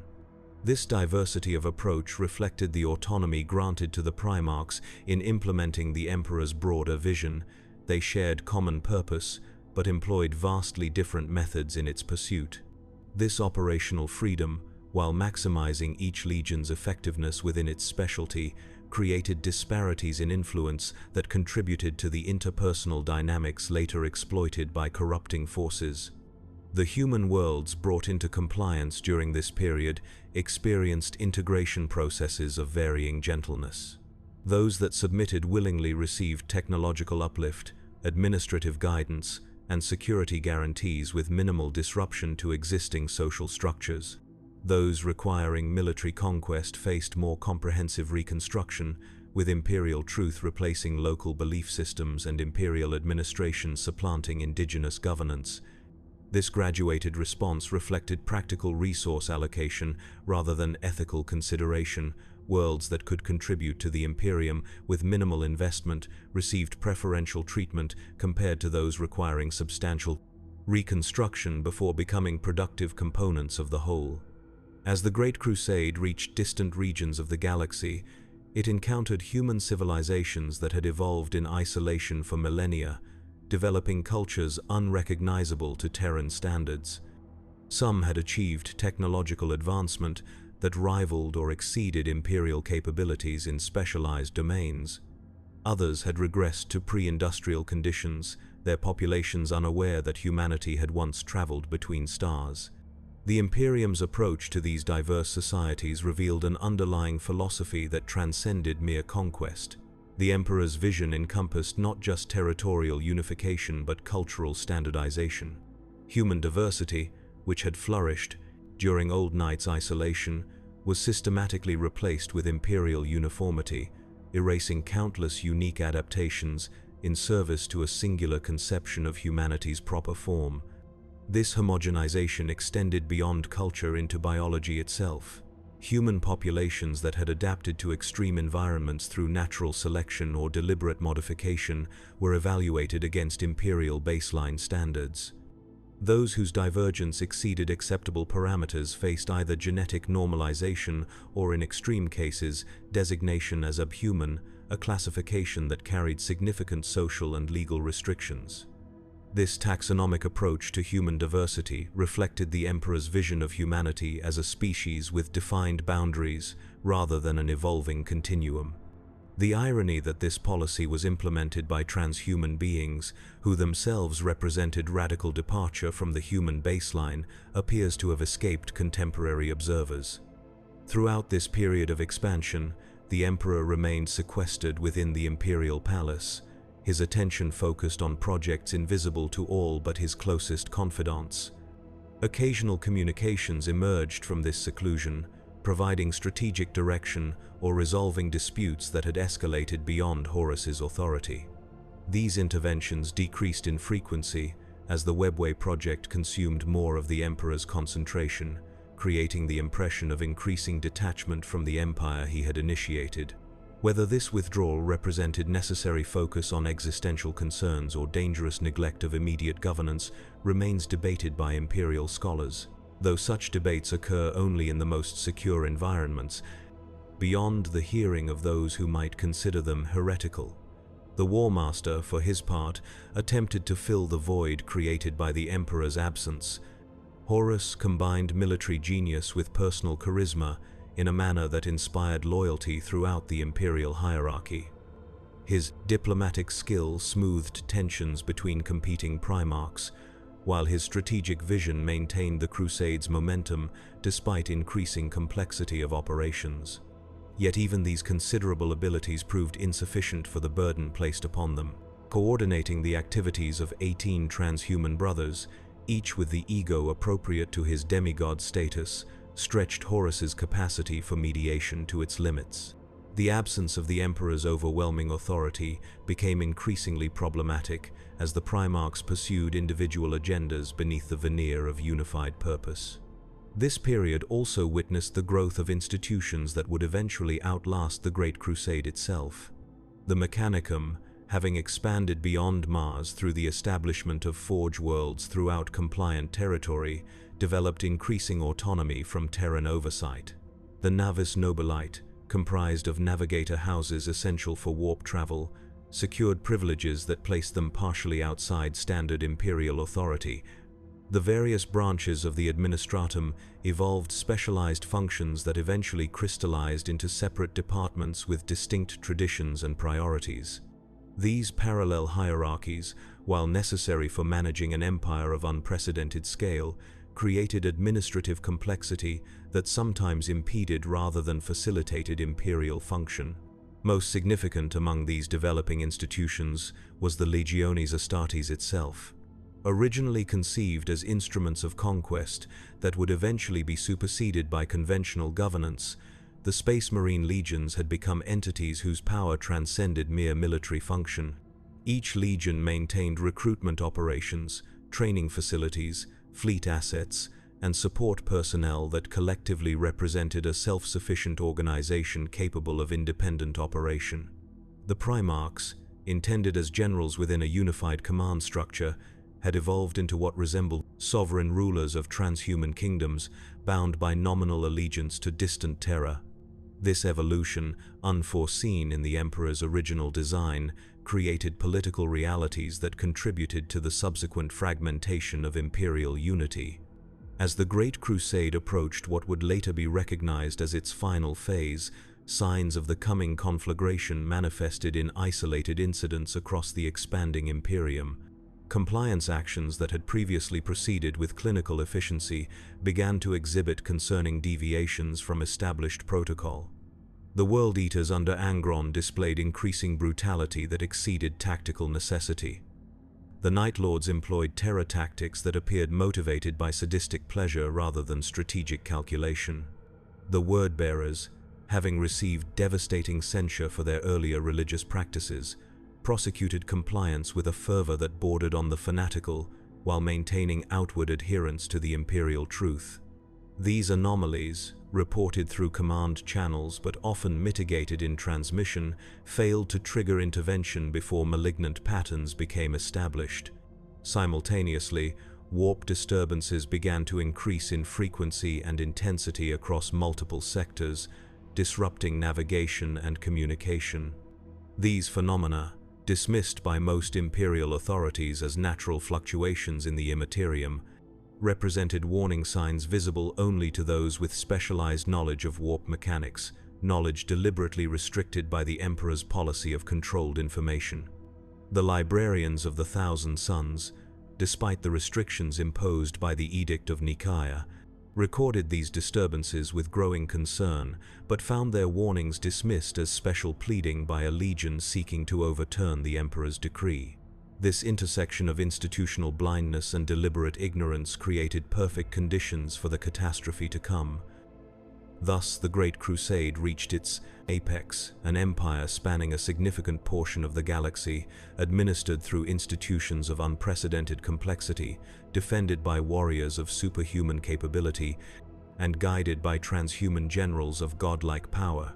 To mortal observers, The Imperium appeared as the inevitable fulfillment of humanity's destiny, a machine of conquest and compliance so perfectly designed that nothing could prevent its eventual domination of all human-inhabited space. What remained hidden beneath this edifice of apparent invincibility were the fracture lines that had developed during its construction, philosophical differences between primarchs, resentments regarding the Emperor's withdrawal, and the subtle corruption that had taken root in multiple legions. The stage was thus prepared for the greatest tragedy in human history, a civil conflict that would bring the Emperor's dream of unified humanity to the brink of destruction. Yet before darkness descended, the Great Crusade achieved heights of glory that would be remembered through distorted legend for millennia to come. For a brief, luminous moment, humanity stood united beneath the imperial aquila, reaching toward a future of unlimited potential. That this moment ended in fratricidal bloodshed rather than transcendent evolution remains the defining tragedy of human history, a fall from grace that shaped all subsequent developments in the species' long, twilight struggle for survival in a hostile universe. The imperial palace stood silent beneath Terra's poisoned skies, its vast chambers empty save for the echo of forgotten footsteps.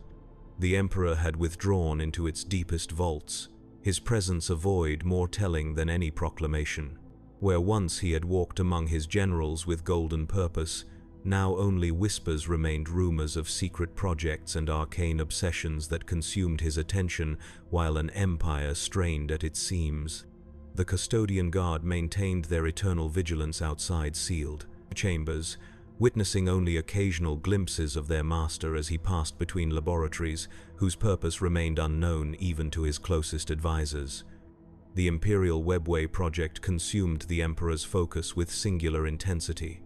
Deep beneath the palace foundations, in chambers shielded from both physical and psychic observation, he labored to create what would have been mankind's greatest achievement, a network of dimensional corridors allowing instantaneous travel between worlds without exposure to the warp's predatory currents.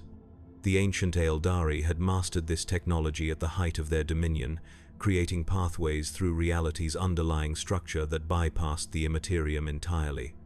The Emperor sought to adapt these passages for human use, believing they represented humanity's only viable path to lasting galactic dominion. This work required concentration beyond mortal comprehension. The Emperor's vast psychic might focused on maintaining breaches in reality, while simultaneously preventing warp entities from exploiting those same openings. Each session depleted even his immense reserves, necessitating periods of recovery that further removed him from imperial governance. Malcador the Sigillite, serving as regent in his absence, found himself issuing directives based on increasingly infrequent and cryptic instructions.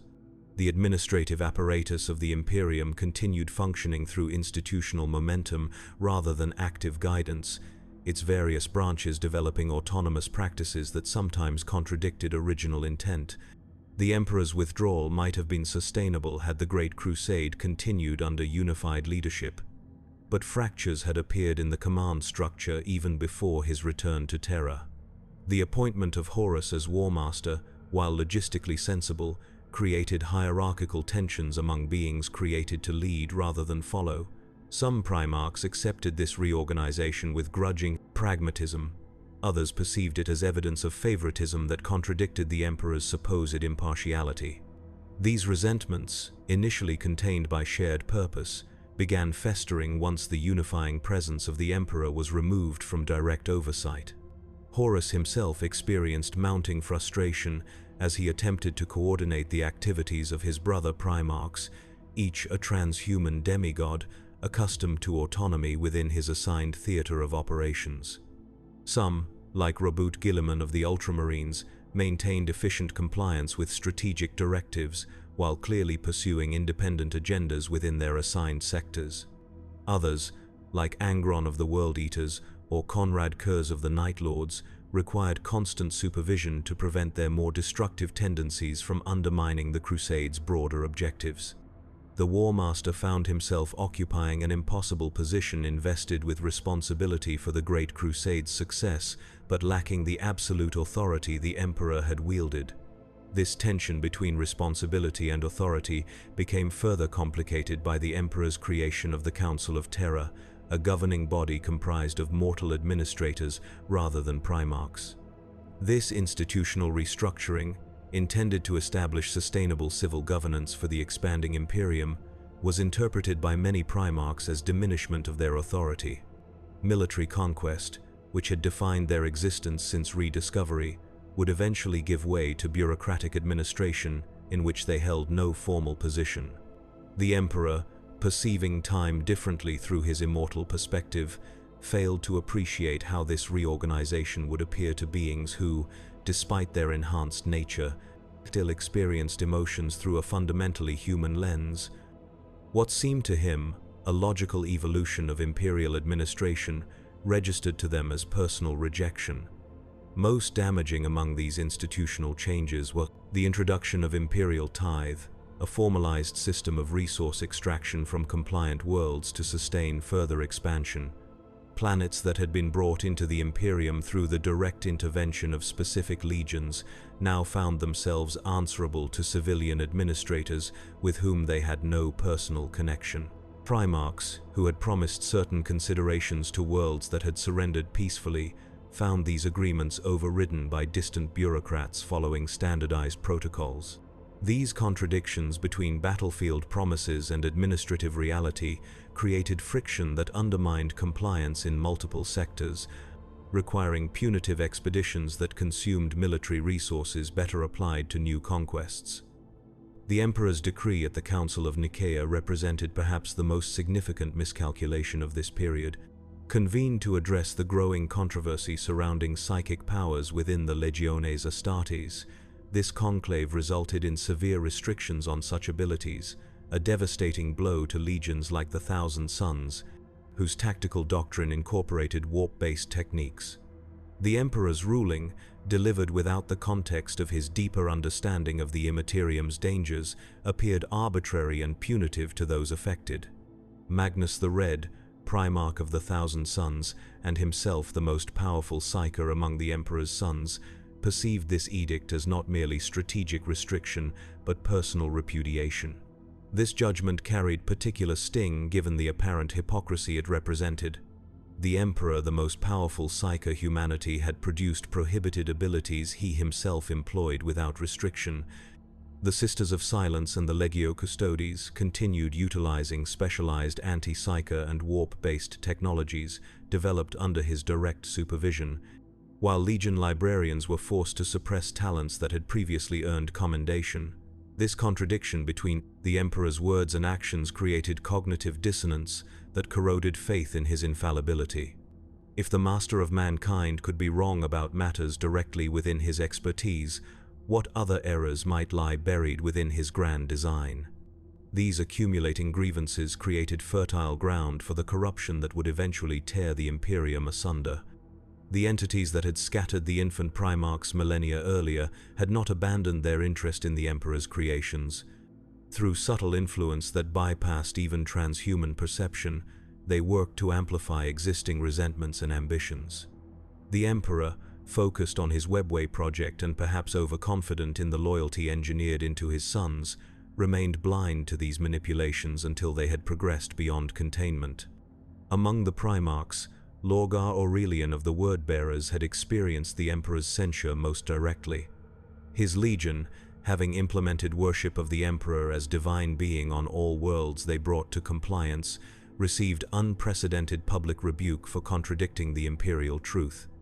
The Emperor ordered the destruction of Lorgar's crowning achievement, the city of Monarchia, where the Primarch had raised temples celebrating the Master of Mankind as humanity's god.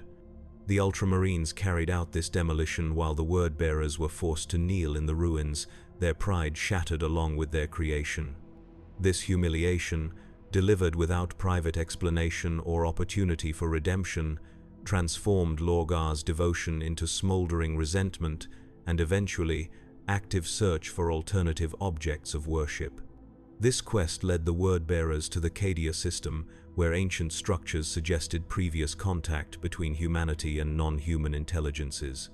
In the silence of these ruins, Lorgar received visions that claimed to reveal truths the Emperor had deliberately concealed: the existence of entities within the Imperium that represented mankind's true divine heritage. These beings, which had guided human evolution since its earliest stages, offered Lorgar recognition that the Emperor had denied him. They named themselves the Primordial Truth, claiming to represent fundamental aspects of existence that transcended the Emperor's materialist limitations. Through their emissary Ingathel, they offered Lorgar not merely acceptance but exaltation, the opportunity to lead humanity toward its true destiny rather than the Emperor's flawed vision. Erebus and Kor Phaeron, Lorgar's most trusted advisors within the Wordbearers, encouraged exploration of these alternative teachings. Having never fully embraced the imperial truth themselves, they recognized opportunity in their Primarch's disillusionment. Under their guidance, Lorgar authorized expeditions into regions of space where the barrier between Materium and Immaterium had grown thin, allowing direct communion with the entities that had contacted him on Cadia. These pilgrimages, conducted in absolute secrecy from imperial oversight, resulted in revelations that transformed the fundamental nature of the Seventh Legion. Where once they had worshipped the Emperor with fanatical devotion, they now transferred that same intensity to new masters whose promises aligned more closely with their psychological needs. This corruption spread outward from the Wordbearers through carefully orchestrated interactions with other legions.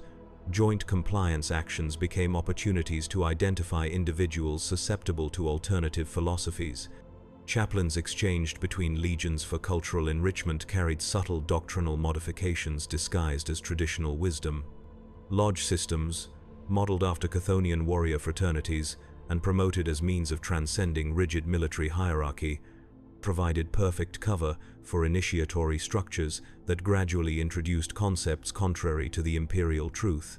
These vectors of corruption operated with subtlety that even the most loyal Primarchs failed to recognize the ideological contagion spreading through their ranks.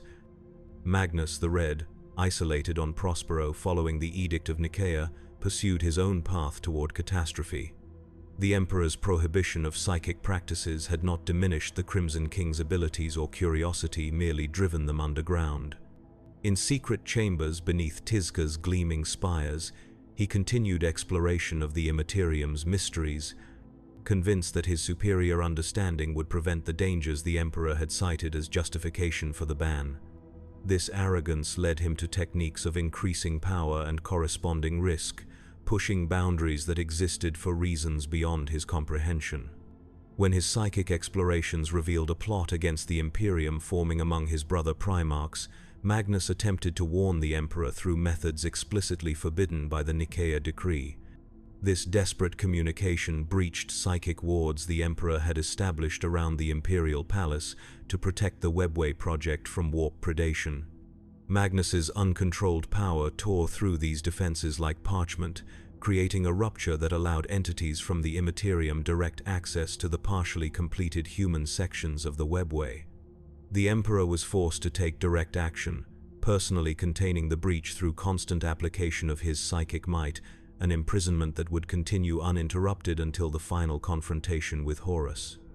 This catastrophic failure of the Webway project represented not merely tactical setback, but fundamental compromise of humanity's intended evolutionary path, forcing continued reliance on warp travel with all its attendant risks. The Emperor's rage at this interference manifested in a punitive expedition dispatched to Prospero, with Leman Russ of the Space Wolves assigned executioner's duties. Whether the Emperor intended censure or annihilation remains. Debated communication errors exacerbated by warp disturbances resulted in a campaign of extermination rather than arrest. The burning of Prospero eliminated an entire legion's worth of potential loyalist Astartes, while simultaneously driving Magnus directly into the arms of those conspiring against the Imperium. This tragedy of errors, born from the Emperor's growing isolation and failure to maintain clear communication channels with his sons, exemplified the systemic breakdowns occurring throughout the Imperial command structure. While these events unfolded across the expanding Imperium, the pivot point of betrayal took shape in a seemingly routine compliance action in the Davin system. Horus, leading his lunar wolves against a rebellious planetary governor who had previously submitted to imperial authority, sustained a wound from an anatheme blade, a weapon whose true nature transcended its physical form. This injury, resistant to Astartes' healing capabilities, provided opportunity for the same entities that had corrupted Lorgar to access the Warmaster's consciousness directly. During his medical isolation, Horus experienced what appeared to be prophetic visions, showing the Emperor's supposed true intentions godhood achieved through sacrifice of his sons, with humanity enslaved rather than elevated. These visions, carefully crafted to exploit Horus's existing concerns regarding the Emperor's withdrawal and the creation of civilian governance structures, presented corruption as tragic necessity. By the time the Warmaster emerged from his healing trance, fundamental aspects of his personality had been inverted, his loyalty to the Emperor replaced by determination to prevent the dystopian future he believed inevitable under the Master of Mankind's continued rule. With the Architect of Betrayal now positioned at the highest level of Imperial military command, corruption spread through the command structure with devastating efficiency. Primarchs whose grievances aligned with Horus's manufactured narrative found themselves approached with partial revelations tailored to their specific psychological vulnerabilities. Angron of the World Eaters, his consciousness perpetually distorted by the butcher's nails implanted during his gladiatorial slavery, required minimal persuasion to turn against an emperor he had never truly served willingly. Konrad Kurz of the Night Lords, his sanity eroded by precognitive visions of unavoidable carnage, saw in Horus's rebellion confirmation of his fatalistic worldview. Perturabo of the Iron Warriors, his legion depleted through thankless siege warfare, while others claimed glory in open battle, embraced the opportunity to finally receive recognition proportionate to his sacrifices. Each Primarch who joined the conspiracy brought unique capabilities that, when combined under Horus's strategic genius, created a military force capable of challenging even the Master of Mankind's carefully constructed Imperium. Most devastating among these conversions was Fulgrim of the Emperor's Children. His legion, which had pursued perfection with obsessive dedication since receiving their Primarch's guidance, fell through that same perfectionism into excesses that corroded their original purpose. The corruption began subtly, with a Xenos weapon recovered during compliance operations, whispering directly into Fulgrim's subconscious. These communications, disguised as the Primarch's own thoughts, gradually reshaped his perception of perfection from disciplined self-mastery into unrestrained experience. Under this influence, the Emperor's children transformed from exemplars of controlled excellence into devotees of excess, their pursuit of sensation superseding all previous loyalties. By the time Fulgrim openly declared for Horus, his legion had become something unrecognizable, transhuman warriors whose capabilities were directed towards self-gratification rather than imperial service. The Alpha Legion's alignment with the conspiracy defied straightforward categorization. Alpharius Omegon, the final Primarch discovered during the Great Crusade, had operated with unprecedented autonomy due to the Emperor's growing preoccupation with the Webway project. This isolation left the XX Legion vulnerable to external influence, particularly from Xenos entities claiming to possess information critical to humanity's survival.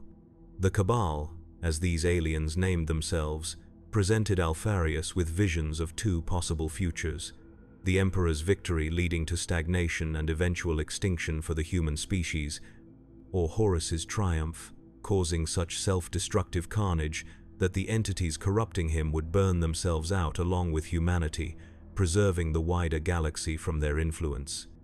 This logic, appealing to the Alpha Legion's strategic calculus rather than emotional resentment, produced the most calculated betrayal among the turncoat.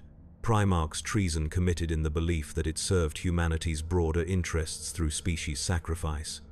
As these conversions occurred across the expanding Imperium, Horus methodically positioned loyal elements for maximum vulnerability once hostilities commenced. Legions whose Primarchs had rejected his overtures were assigned to distant expeditions where they would be unable to respond quickly when betrayal revealed itself. Fleet distributions were manipulated to ensure numerical superiority for traitor forces in critical theaters. Supply lines for loyalist elements were compromised through insertion of corrupted personnel at key logistics nodes. These preparations, implemented with the War Master's characteristic thoroughness, transformed potential civil discord into carefully orchestrated massacre once the signal for open rebellion was given.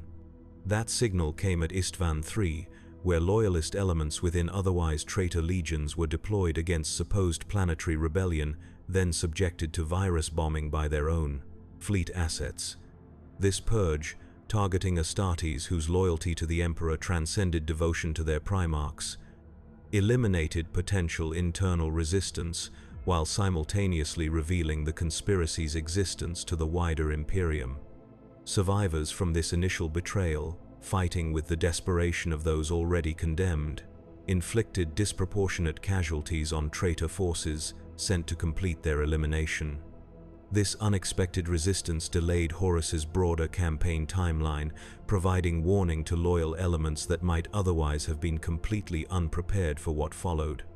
The Emperor, still psychically enthroned, containing Magnus's breach into the webway, received news of the rebellion through Malcador's reports rather than direct observation. His response, filtered through administrative structures never designed for civil conflict, lacked the personal direction that might have coordinated effective counter-strategy.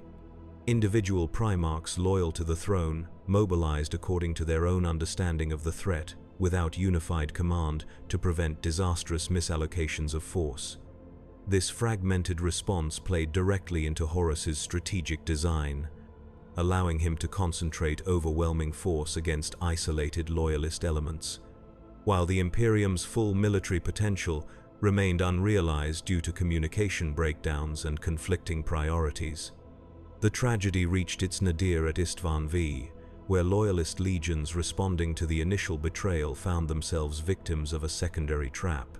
The Iron Warriors, Alpha Legion, Word-Bearers, and Night Lords supposedly arriving as reinforcements for the initial loyalist response instead revealed their true allegiance at the critical moment, turning a planned suppression of traitor forces into the near annihilation of 3 loyal legions.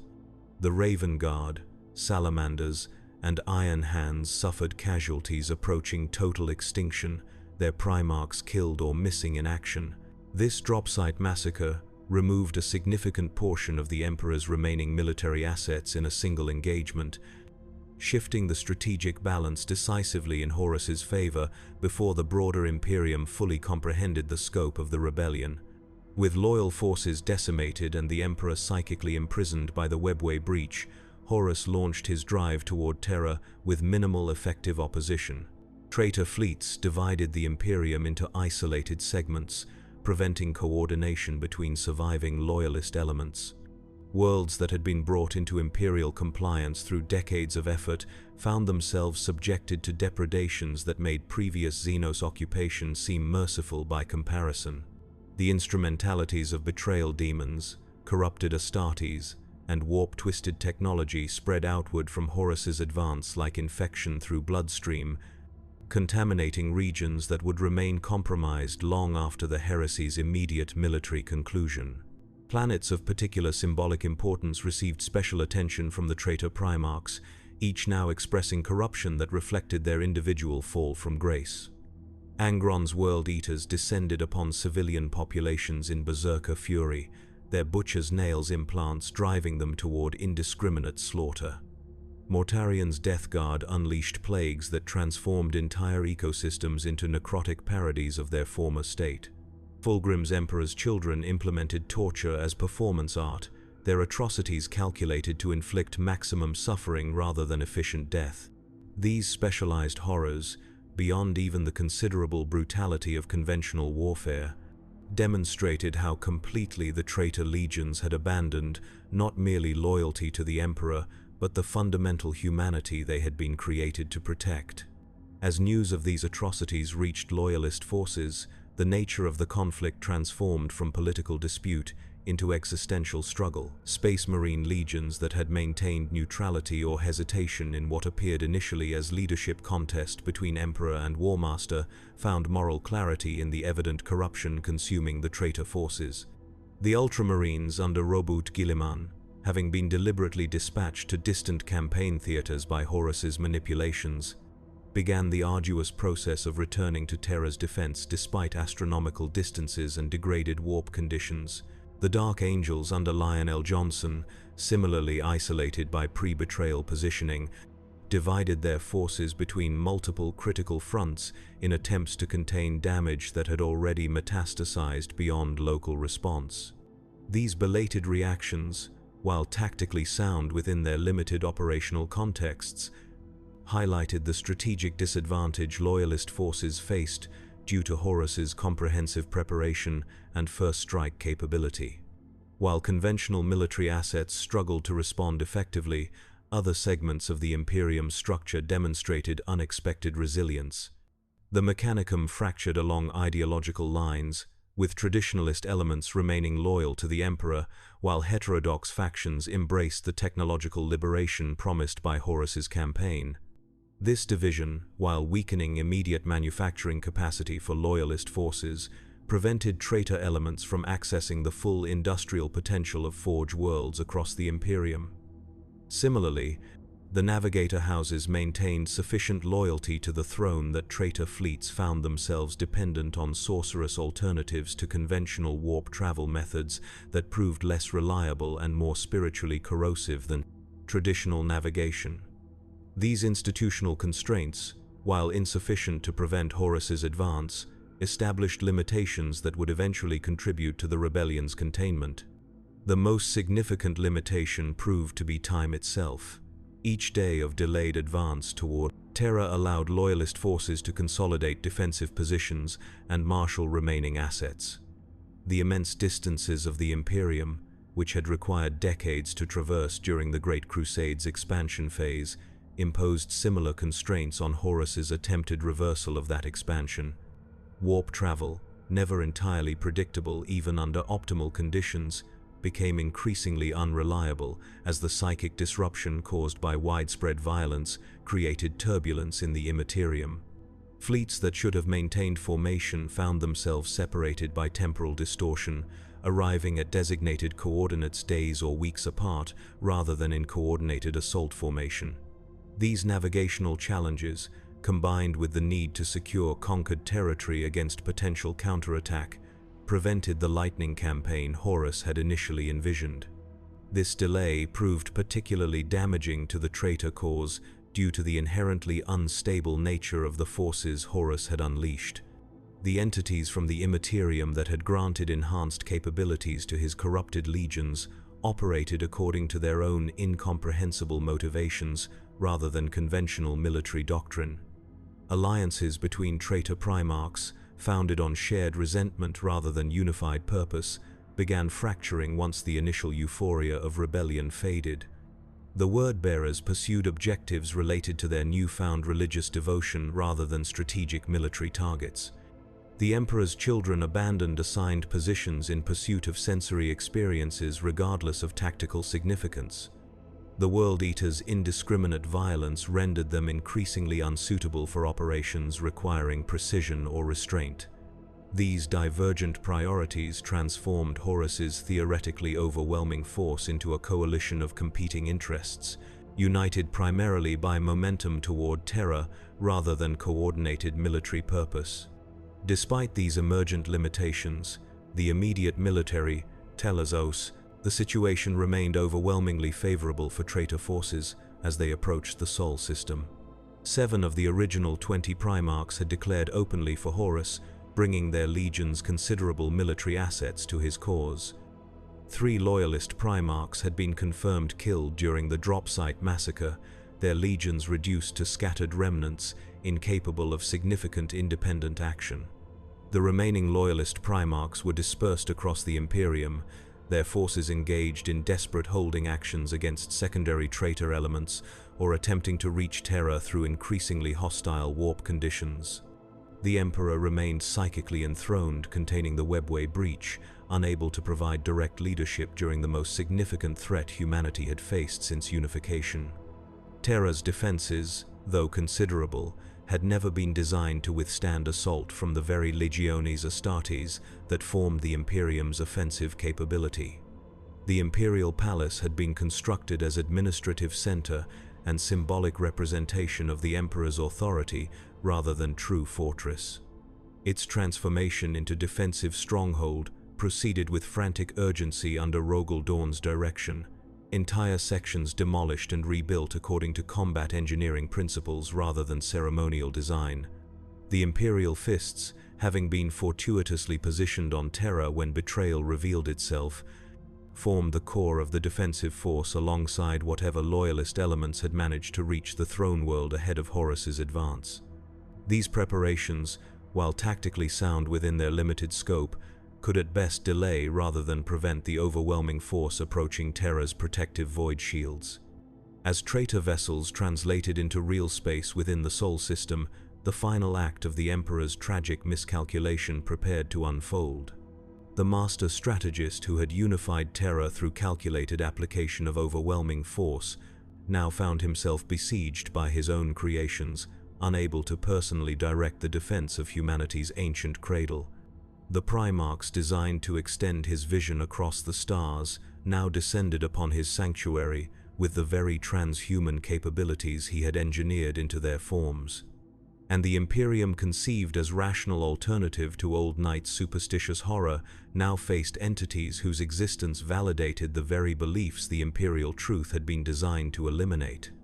In this confluence of contradictions lay the essential tragedy of the Horus heresy, a failure not merely of loyalty, but of the Emperor's fundamental conception of humanity's relationship to the universe it inhabited. The seeds of heresy, planted through the Emperor's compromises and nurtured by his absence, had grown into poisoned fruit whose harvest would transform humanity's golden future into millennia of stagnation and despair.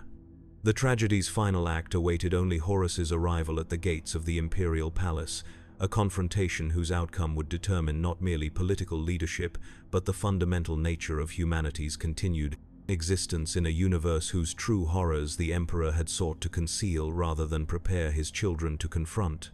Blood ran in rivers across the killing fields of Istvan III. Viral bombs had transformed its cities into charnel pits, the atmosphere itself becoming a weapon against the loyalist Astartes deployed to the surface. Those who survived the initial bombardment, protected by sealed armor or underground fortifications, faced a more intimate betrayal as their former brothers descended to complete their execution. The Lunar Wolves, Emperor's children, Death Guard, and World Eaters turned their transhuman capabilities against their own, murdering battle brothers with whom they had shed blood across countless campaigns. This fratricidal slaughter marked the War Master's first open declaration of rebellion, a signal that could not be misinterpreted even across the vast distances separating the Istvan system from Terra. The Loyalists fought with desperate valor, knowing their cause was already lost but determined to extract maximum cost for their betrayal. Captain Gaviel Loken of the Lunar Wolves led a resistance that survived weeks beyond all tactical probability, transforming what should have been swift extermination into protracted urban warfare. Each day of continued resistance delayed Horus's broader strategic timeline, providing precious warning to Imperial forces that might otherwise have been completely unprepared for what followed. The final loyalist positions fell only when Angron himself led World Eaters in berserker assault, the Red Angel's fury overwhelming even the most disciplined defensive formations. With the last loyalist eliminated, Horus finally possessed an ideologically purified Force legions whose dedication to his rebellion could not be questioned, having proven themselves through the ultimate test of killing their own. While these tragedies unfolded at Istvan III, Imperial response mobilized with ponderous uncertainty. The Emperor, still psychically enthroned, containing Magnus's breach into the webway, received news of the rebellion through Malkador's reports rather than direct observation. His commands, filtered through administrative structures never designed for civil conflict, lacked the personal direction that might have coordinated effective counter-strategy. Individual Primarchs loyal to the throne mobilized according to their own understanding of the threat, without unified command, to prevent disastrous misallocations of force. This fragmented response played directly into Horus's strategic design, allowing him to concentrate overwhelming force against isolated loyalist elements, while the Imperium's full military potential remained unrealized due to communication breakdowns and conflicting priorities. Rogel Dawn, Praetorian of Terra, directed the fortification of the Imperial Palace while dispatching the Imperial Fist's fleet elements to reinforce loyalist positions. Ferrus Manus of the Iron Hands, enraged by his brother's betrayal, led his legion toward direct confrontation without awaiting coordination with other loyal forces. Corvus Corax of the Raven Guard and Vulcan of the Salamanders marshaled their legions alongside Ferrus, believing their combined strength sufficient to crush Horus's rebellion before it could spread. This hasty response, motivated by admirable loyalty but insufficient strategic consideration, delivered 3 loyal legions directly into Horus's carefully prepared trap at Istvan V. Initial reports from the battlefield suggested victory. The Iron Hands, Raven Guard, and Salamanders made planetfall against minimal resistance, establishing beachheads from which they would launch coordinated assault against the traitor legion's positions. Ferrus Manus led his elite Morlocks directly toward Fulgrim's Emperor's children, determined to personally execute the brother who had attempted to sway him toward betrayal during earlier communication. Behind them, 4 additional legions translated into the Istvan system, the Night Lords, Alpha Legion, Wordbearers, and Iron Warriors, supposedly arriving as loyalist reinforcements for the ongoing suppression of Horus's forces. The apparent numerical superiority convinced loyalist commanders to press their attack rather than consolidate defensive positions. This fatal overconfidence transformed into horror as the secondary wave revealed their true allegiance. The Iron Warriors, under Perturabo's cold direction, established artillery positions targeting loyalist rear echelons rather than traitor formations. The Wordbearers advanced directly into supposedly friendly positions, with weapons already firing. The Alpha Legion, having infiltrated operatives throughout loyalist command structures, executed precision decapitation strikes that eliminated senior officers in the critical moments when coordinated response might have mitigated the disaster. And the Night Lords descended upon retreating elements with calculated terror tactics designed to maximize confusion rather than combat efficiency. This drop-site massacre, as Imperial histories would name it, transformed a planned suppression of traitor forces into the near annihilation of 3 loyal legions. Ferrus Manus died at Fulgrim's hand, the Primarch of the Emperor's children presenting his brother's severed head to Horus as proof of dedication.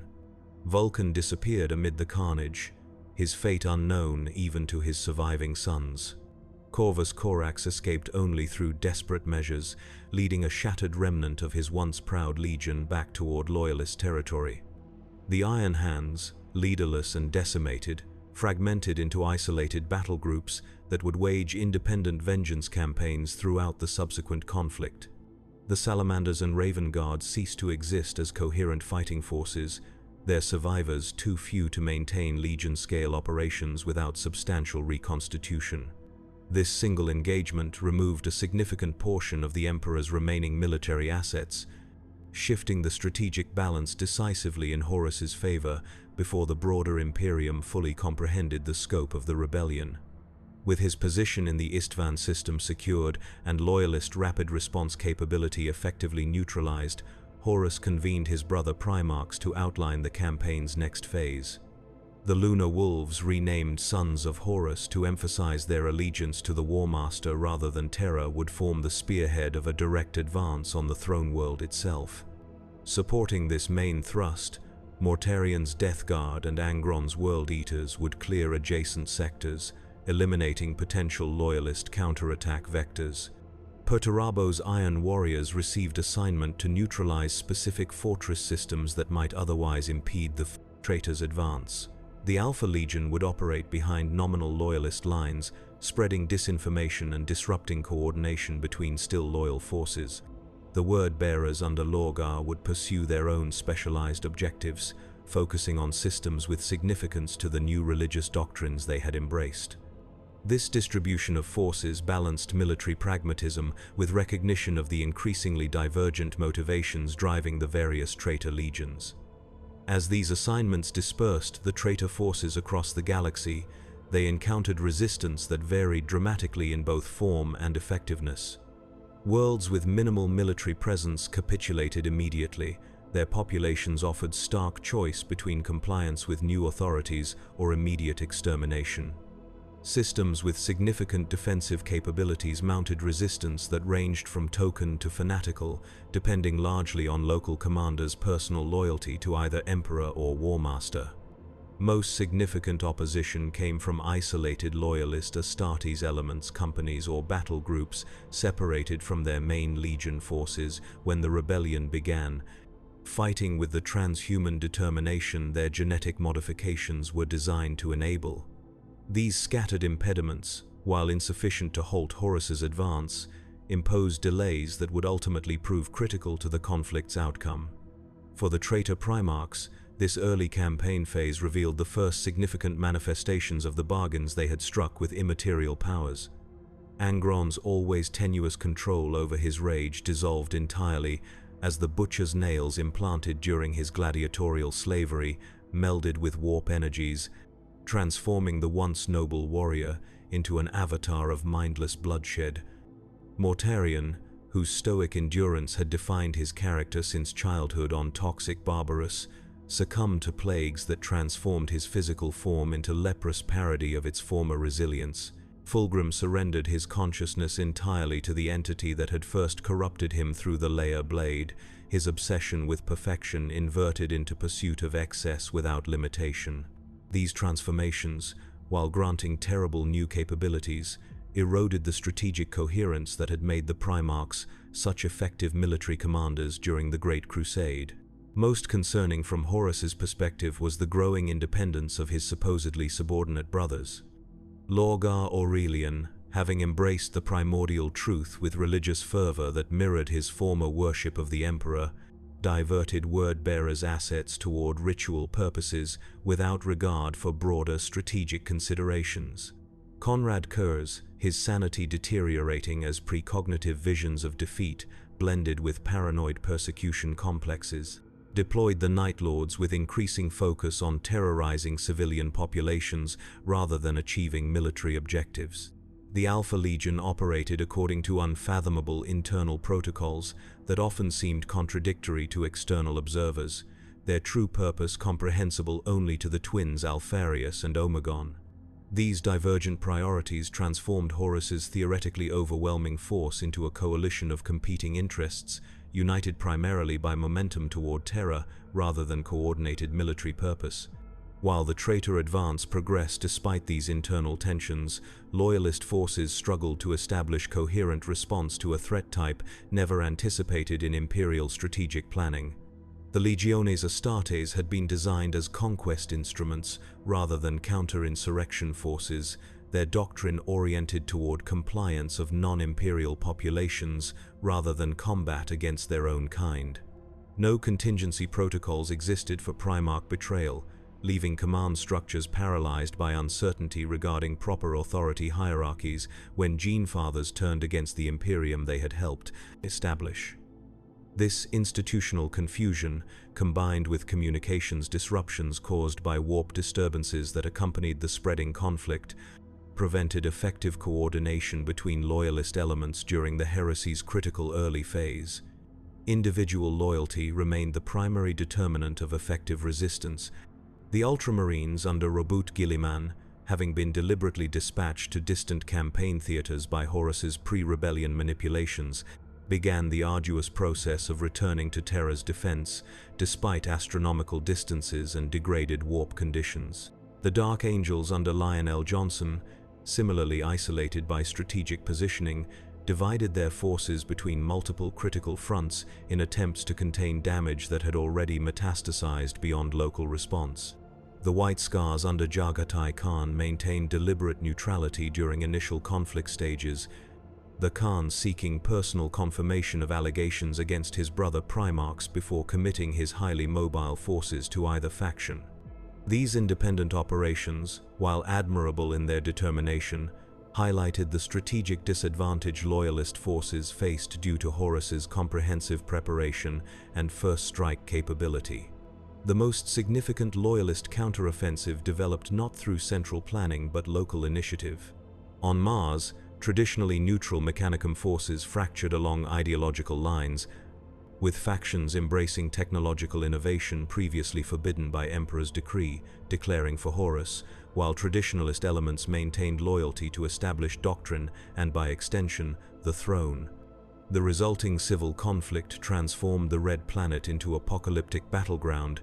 Manufactorum districts, once dedicated to weapons production, becoming combat zones, where Skitarii clashed with Oathbreaker forces, augmented by prohibited technological horrors.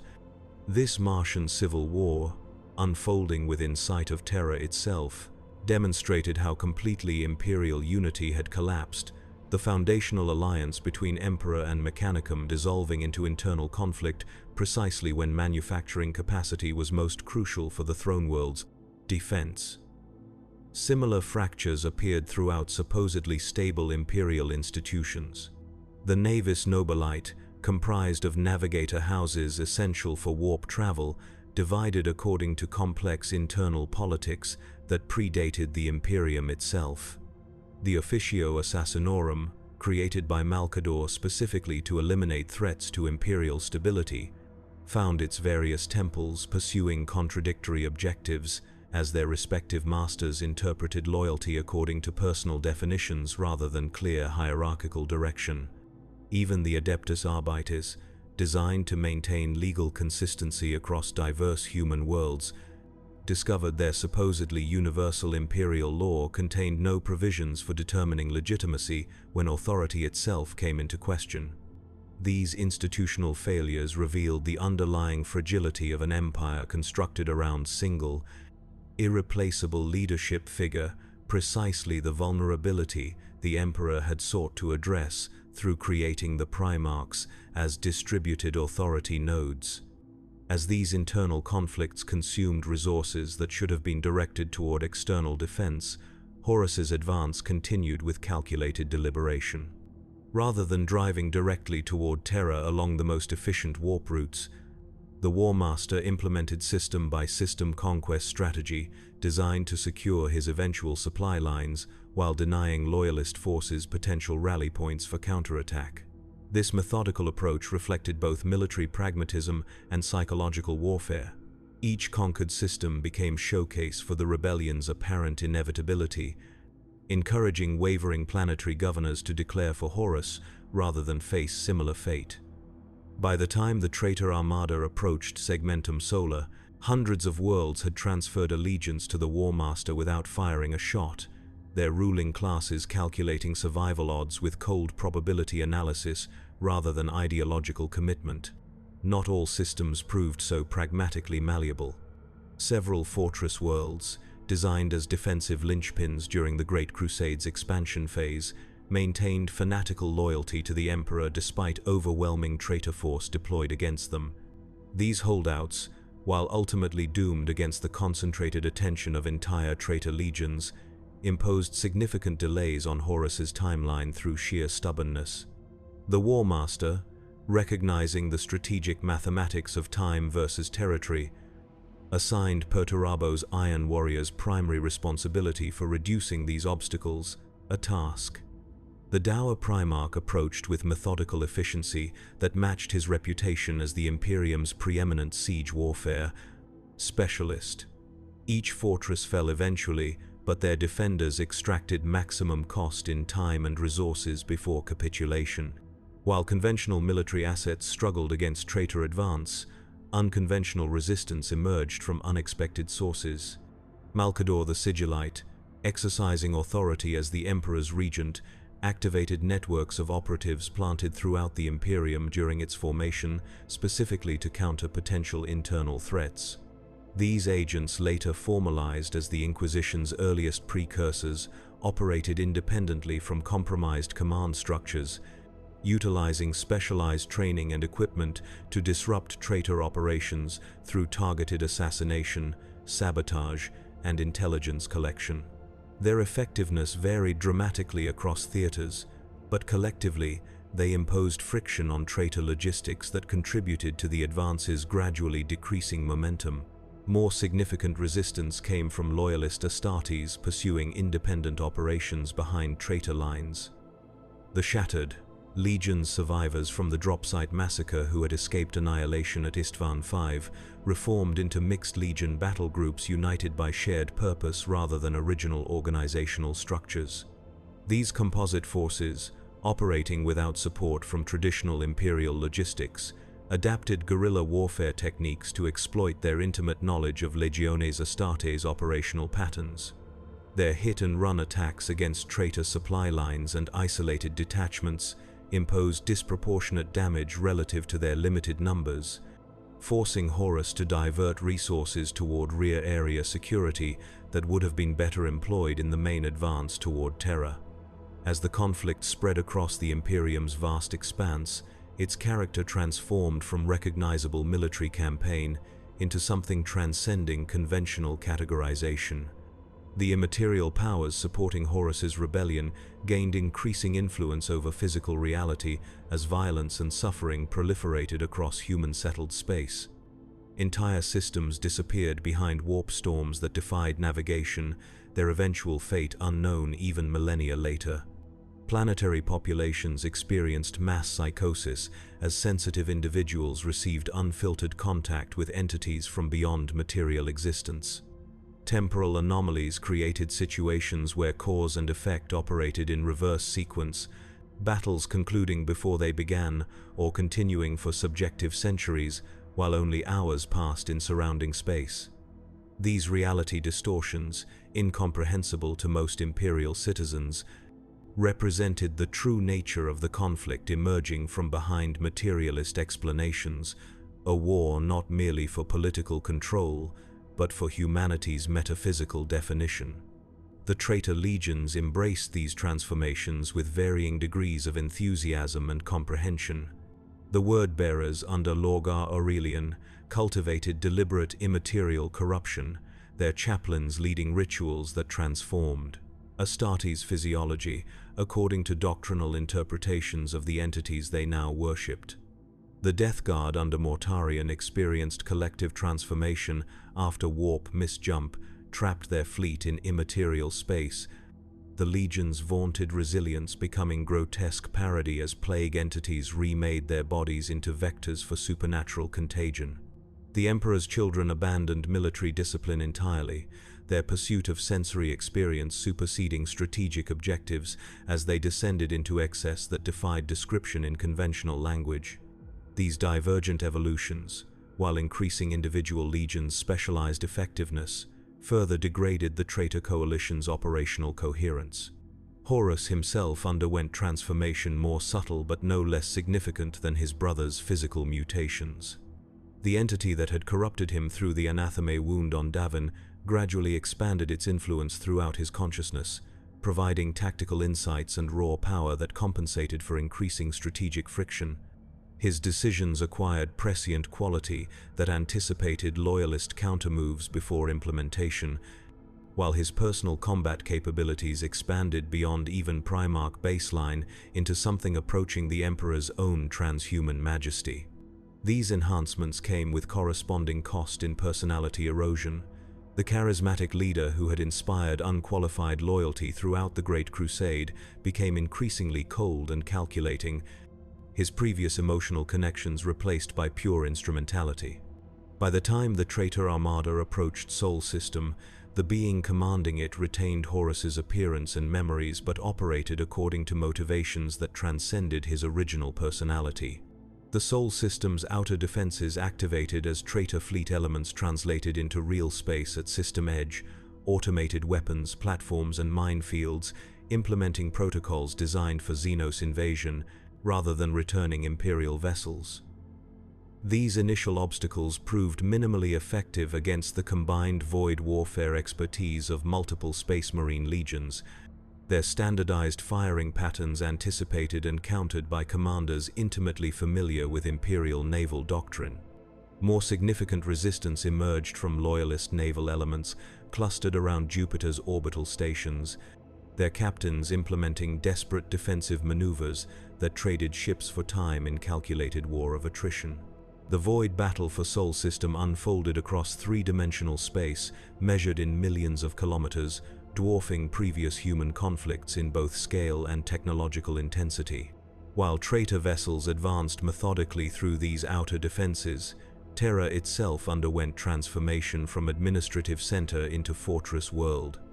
Rogel Dawn, the Emperor's Praetorian, implemented defensive preparations with characteristic thoroughness, his Imperial Fists Legion applying siege warfare expertise toward defensive purpose rather than their usual offensive operations. Existing palace fortifications designed primarily as symbolic representations of imperial authority were reinforced according to practical combat engineering principles, their ceremonial aspects subordinated to functional requirements. Civilian populations found themselves conscripted into construction battalions or evacuation operations, depending on individual capabilities, the Imperium's capital experiencing compression from planetary society into pure military installation focused singularly on the coming confrontation. The Emperor himself remained within the Imperial Palace's deepest vaults, his physical form seated upon the golden throne, while his psychic consciousness maintained constant vigilance against the warp breach created by Magnus's ill-fated warning. This dual imprisonment body contained within mechanical support apparatus, while mind focused eternally on dimensional rupture, prevented his direct participation in defensive preparations. Communications with the Master of Mankind occurred exclusively through Malkador the Sigillite, who translated the Emperor's increasingly abstract thought patterns into practical directives for military leaders attempting to coordinate Terra's defense. This fragmented command structure, with ultimate authority inaccessible during existential crisis, epitomized the fundamental vulnerability created by the Emperor's obsessive focus on the Webway project at the expense of contingency preparation. As traitor fleet elements secured positions throughout the inner Sol system, Horus faced decision regarding assault prioritization. Mars remained contested between Mechanicum factions, its manufacturing capacity representing strategic prize beyond mere planetary conquest. Luna housed shipyards and weapons testing facilities whose capture would provide significant tactical advantages for the subsequent assault on Terra itself. Multiple Primarchs advocated for securing these secondary objectives before commencing direct attack on the throne world, arguing that comprehensive system control would ensure eventual victory even if initial palace assault proved more costly than anticipated. Horus, however, recognized intangible factors beyond conventional strategic calculus. Each day of delayed confrontation allowed not only improved defensive preparation, but potential loyalist reinforcement from legions racing toward Terra from distant presses. Deployments. The War Master ordered immediate commencement of what Imperial histories would name the Siege of Terra, the direct assault on humanity's ancient cradle and the Emperor's seat of power. The initial landings established traitor footholds across Terra's surface, with particular concentration on approaches to the Imperial Palace complex. The Sons of Horus secured primary assault corridors, their tactics reflecting Chthonian gang warfare, adapted to planetary scale as they advanced through urban terrain with methodical building-to-building clearance operations. The World Eaters under Angron implemented less discriminate approach, their Primarch's uncontrolled bloodlust driving them toward palace walls with minimal concern for tactical positioning or casualty rates. The Death Guard established biological warfare operations that transformed entire districts into uninhabitable plague zones, their advance preceded by contagions that transcended material science to incorporate supernatural vectors of infection. The Emperor's children, having largely abandoned conventional military objectives, conducted parallel operations focused on civilian population centers, their atrocities designed to generate emotional resonance that strengthened their patron's influence over the battlefield. Defending against this multi-vector assault, Loyalist forces implemented layered resistance that traded space for time according to classic defensive doctrine. The Imperial Fists formed the defensive operations core, their Primarch Rogel Dawn having transformed the palace complex into concentric fortification rings tailored to maximize attacker casualties at each successive layer. The White Scars, having resolved their initial neutrality in favor of Imperial loyalty, utilized their unmatched mobility to conduct rapid response operations against traitor forces that penetrated outer defensive perimeters.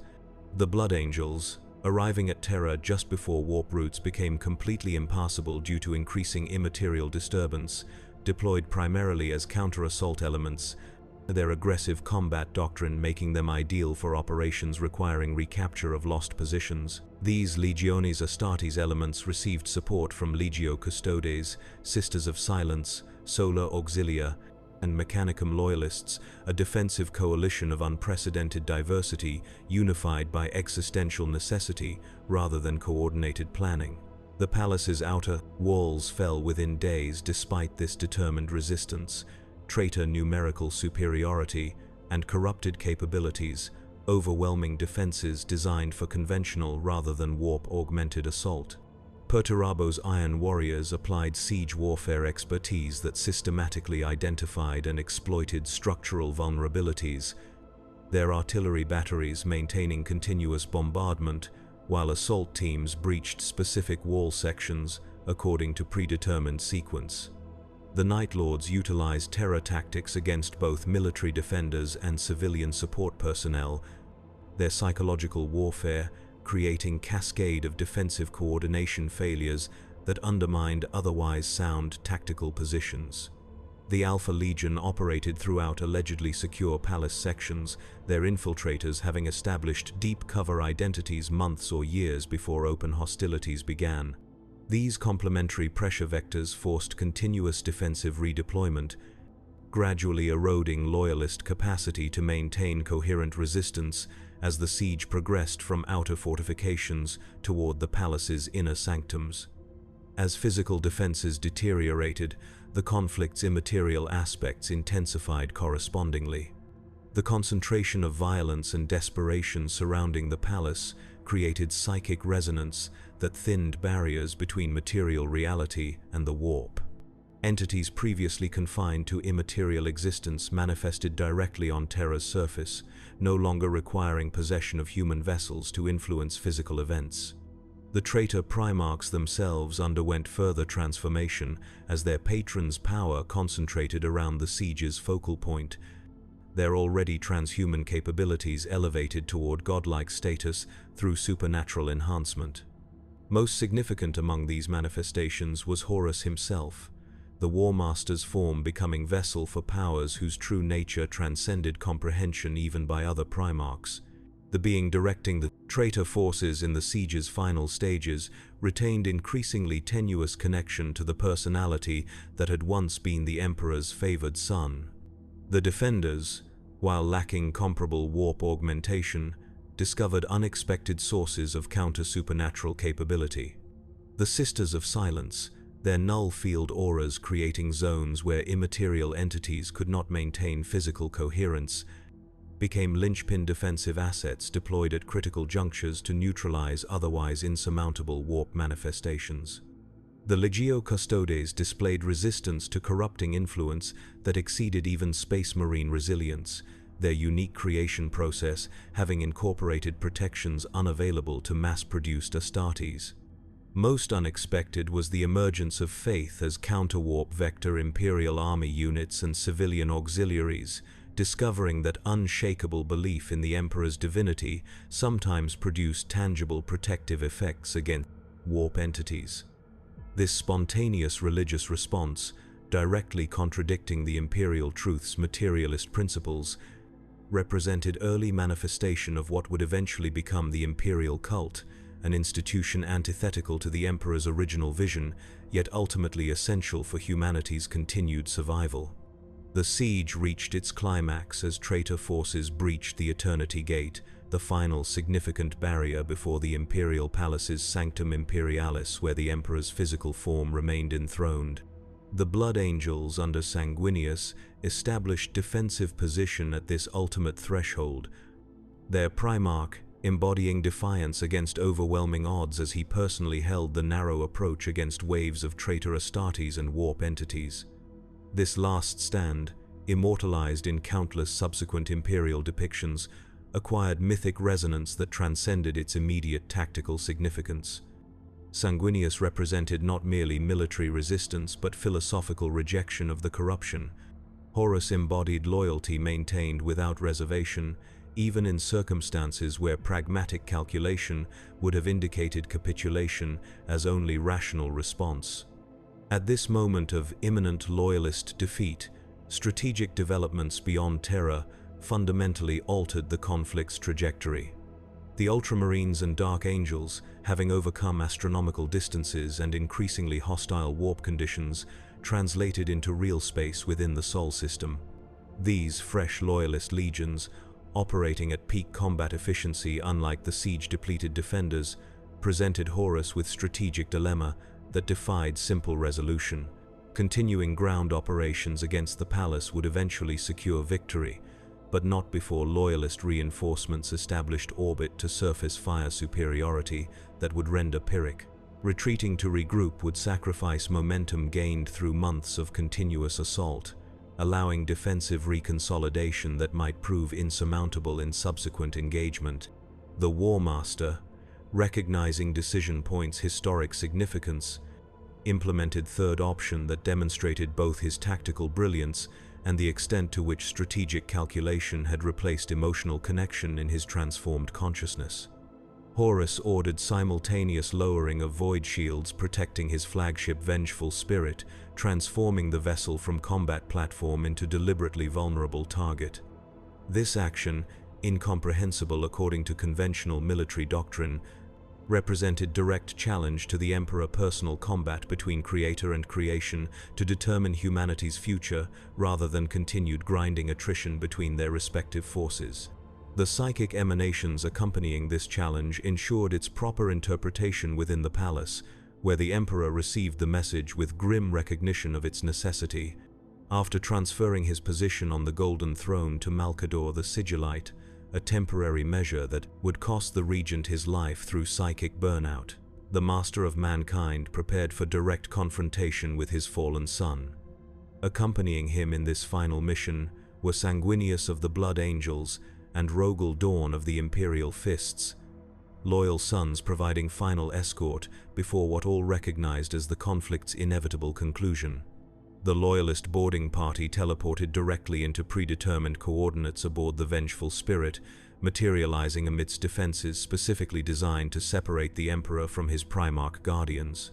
Warp turbulence generated by concentrated psychic activity scattered the teleport pattern, isolating team members throughout the massive vessel's labyrinthine interior. Sanguinius, materializing closest to Horus's command chamber, encountered the War Master alone, perfect warrior, confronting corrupted strategist in single combat that represented conflict in microcosm. Despite his unmatched martial prowess, the Angel of Baal proved inadequate against Horus's warp-enhanced capabilities. Sanguinius fell to his brother's talons, his death inflicting psychological wound upon his legion that would manifest as the Black Rage in subsequent millennia, a psychic echo of betrayal experienced by Blood Angels in moment of their Primarch's murder. The Emperor, arriving at Horus's sanctum after fighting through layers of defenders both material and immaterial, discovered his favored son transformed beyond recognition. The being that awaited him retained Horus's physical appearance, but radiated presence that transcended mere Primarch stature, the entities supporting his rebellion, having invested their chosen vessel with power, approaching the Emperor's own capabilities. What followed was combat operating simultaneously across physical, mental, and spiritual dimensions, blows exchanged on material plane, while psychic assaults contested metaphysical territory and fundamental principles clashed on philosophical level. This multi-layered conflict, incomprehensible to observers lacking trans-dimensional perception, represented final adjudication of competing visions for humanity's future. The Emperor's controlled evolution towards psychic ascension versus the chaotic transcendence offered by warp entities operating through Horus as their instrument. In the battle's final moments, the Emperor recognized terrible truth that had eluded him throughout the heresy. Horus was not merely corrupted but fundamentally hollowed, his original personality almost completely replaced by the entities that had granted him power. The being confronting him retained Horus's memories and capabilities but operated according to motivations antithetical to humanity's survival. This recognition freed the Emperor from emotional constraints that had previously limited his response to the rebellion, allowing full deployment of his psychic might without reservation previously imposed by paternal connection.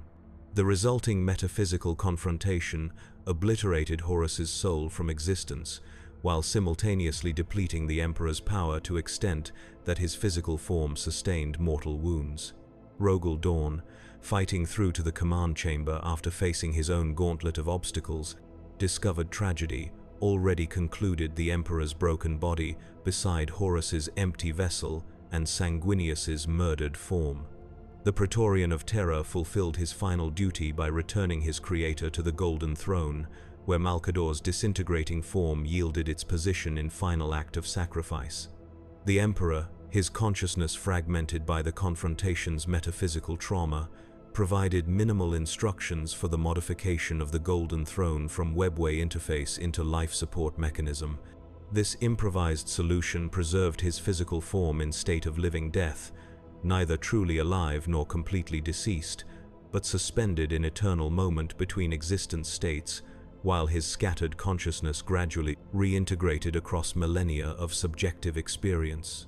With Horus destroyed and the Emperor mortally wounded, the traitor forces lost both coordinating leadership and motivating purpose simultaneously. The corrupted Primarchs, no longer united by the War Master's strategic direction, reverted to pursuing individual agendas that frequently contradicted collective interest. The Loyalist reinforcements, establishing orbit to surface fire superiority as anticipated, rendered continued planetary assault tactically untenable. Traitor elements began general retreat that rapidly transformed into rout as coordination collapsed at all command levels. The Siege of Terra concluded not through decisive military action, but entropic dissolution, the traitor coalition's internal coherence dissipating once its focal nexus was removed. This disintegration continued as traitor forces withdrew from the Sol system, their retreat lacking organized evacuation plans that might have preserved combat effectiveness for subsequent operations. The Ultramarines and Dark Angels pursued with methodical determination, their fresh forces inflicting disproportionate casualties on disorganized traitor elements, attempting to translate into the warp without proper navigational preparation. The corrupted legions fragmented along internal fault lines that had developed throughout the heresy, companies and battle groups separating according to personal loyalties or specialized corruption rather than original organizational structures. By the time these retreating elements reached relative safety within warp storms surrounding the region later named Eye of Terror, they had transformed from coherent military forces into specialized warbands, united primarily by shared corruption rather than command hierarchy. The Loyalist forces, while technically victorious, emerged from the conflict in condition that precluded restoration of pre-heresy status quo. Half the original Space Marine legions had turned traitor, leaving massive void in the Imperium's offensive military capability. Terra itself had suffered ecological damage, rendering most of its surface uninhabitable outside protected zones like the Imperial Palace complex. Mars remained disputed between Mechanicum factions, its manufacturing output reduced to fraction of previous capacity. Most significantly, the Emperor's physical incapacitation created leadership vacuum precisely when unified direction was most needed for effective reconstruction. The Imperium had survived its greatest existential threat, but at cost that transformed recovery into process spanning millennia rather than decades. In the ashes of civil war, Robert Guilliman assumed practical leadership of remaining Loyalist forces. The Ultramarines Primarch, having maintained his legion's strength through geographic isolation from the heresy's most destructive theaters, possessed both material resources and administrative acumen required for reconstruction efforts. His Codex Astartes, initially tactical manual for his own legion's operations, became template for post-heresy reorganization of all loyalist space marines, its most significant provision requiring division of remaining legions into 1,000 marine chapters to prevent future accumulation of power comparable to what had enabled the traitor's initial effectiveness. This restructuring, while tactically disadvantaging individual Astartes formations, created strategic resilience through distributed authority that would prove essential for the Imperium's long-term survival. More profound than these practical adjustments was the philosophical transformation that redefined the Imperium's fundamental nature. The Emperor, having rejected religious veneration throughout the Great Crusade, became object of worship precisely when his direct guidance became inaccessible. Imperial populations, seeking meaning amid catastrophe that defied rational explanation, spontaneously developed devotional practices, focused on the master of mankind's sacrifice. What began as grassroots psychological response gradually formalized into institutional structures, with imperial cult eventually achieving status as state religion despite contradicting the emperor's explicit preferences. This transformation from secular empire to theocratic state represented final repudiation of the imperial truth, a philosophical framework proven inadequate for humanity's actual circumstances through the exact catastrophe it had been designed to prevent. The Horus Heresy thus concluded not merely with military victory for loyalist forces, but complete redefinition of the Imperium's essential character. The rational, expansionist civilization envisioned by the Emperor during the Great Crusade yielded to paranoid, insular theocracy focused primarily on preventing further catastrophe rather than achieving transcendent potential. The Primarchs, designed as transhuman exemplars who would lead humanity toward evolutionary advancement, largely disappeared through death or withdrawal, leaving stunted institutions staffed by lesser beings to interpret their legacies. And the Emperor himself, having rejected godhood throughout his visible existence, achieved divine status precisely when his capacity to refute such designation was eliminated. In this confluence of ironies lay the essential tragedy of the heresy, a conflict that preserved humanity's existence, while simultaneously ensuring it would never achieve the potential for which such preservation was originally intended. The Golden Throne stood silent in the deepest vault of the imperial palace, its mechanisms humming with energy beyond mortal comprehension. Upon this ancient device of alien origin sat the broken form of humanity's master, neither alive nor dead, but suspended in eternal agony between states of existence. The Emperor of mankind, architect of humanity's greatest ascension and witness to its most profound fall, endured in undying torment, while his shattered consciousness struggled to reintegrate across dimensions beyond material comprehension. His physical body, once the pinnacle of human perfection, had deteriorated into withered husk, sustained only through arcane technologies whose original purpose had been distorted to serve this grim imprisonment. 10,000 souls were sacrificed daily to maintain his flicker of existence, their life energy consumed to prevent the final extinguishment of humanity's last, best hope. The aftermath of the Horus Heresy unfolded in atmosphere of desperate improvisation. Rogel Dawn, having returned the Emperor's ruined form from the vengeful spirit, faced decisions that would shape humanity's existence for millennia to come. The Golden Throne, originally constructed as interface mechanism for the Imperial Webway project, required immediate modification to serve as life support apparatus. The Emperor's final, fragmented instructions provided minimal guidance for this conversion, leaving Dawn dependent on technical expertise from Mechanicum loyalists who understood neither the device's true purpose nor the metaphysical principles underlying its function. What resulted was a masterpiece of desperate engineering, a mechanism that preserved the Emperor's physical form while allowing his fractured consciousness to maintain essential psychic functions that had become integral to the Imperium's continued operation. Chief among these functions was maintenance of the Astronomicon, the psychic beacon that enabled warp navigation throughout Imperial space. The Emperor had personally powered this signal throughout the Great Crusade, his unmatched psychic might providing stable reference point by which navigator houses guided vessels through otherwise unnavigable immaterium.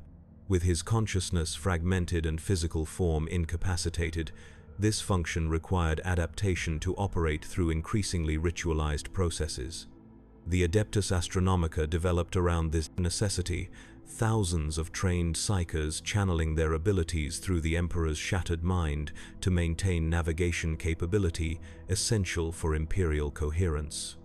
Each psyker burned out within months of assignment, their mortal forms unable to withstand proximity to such concentrated psychic energy, creating endless demand for replacement that drove the Black Ship's constant harvest across human-settled worlds.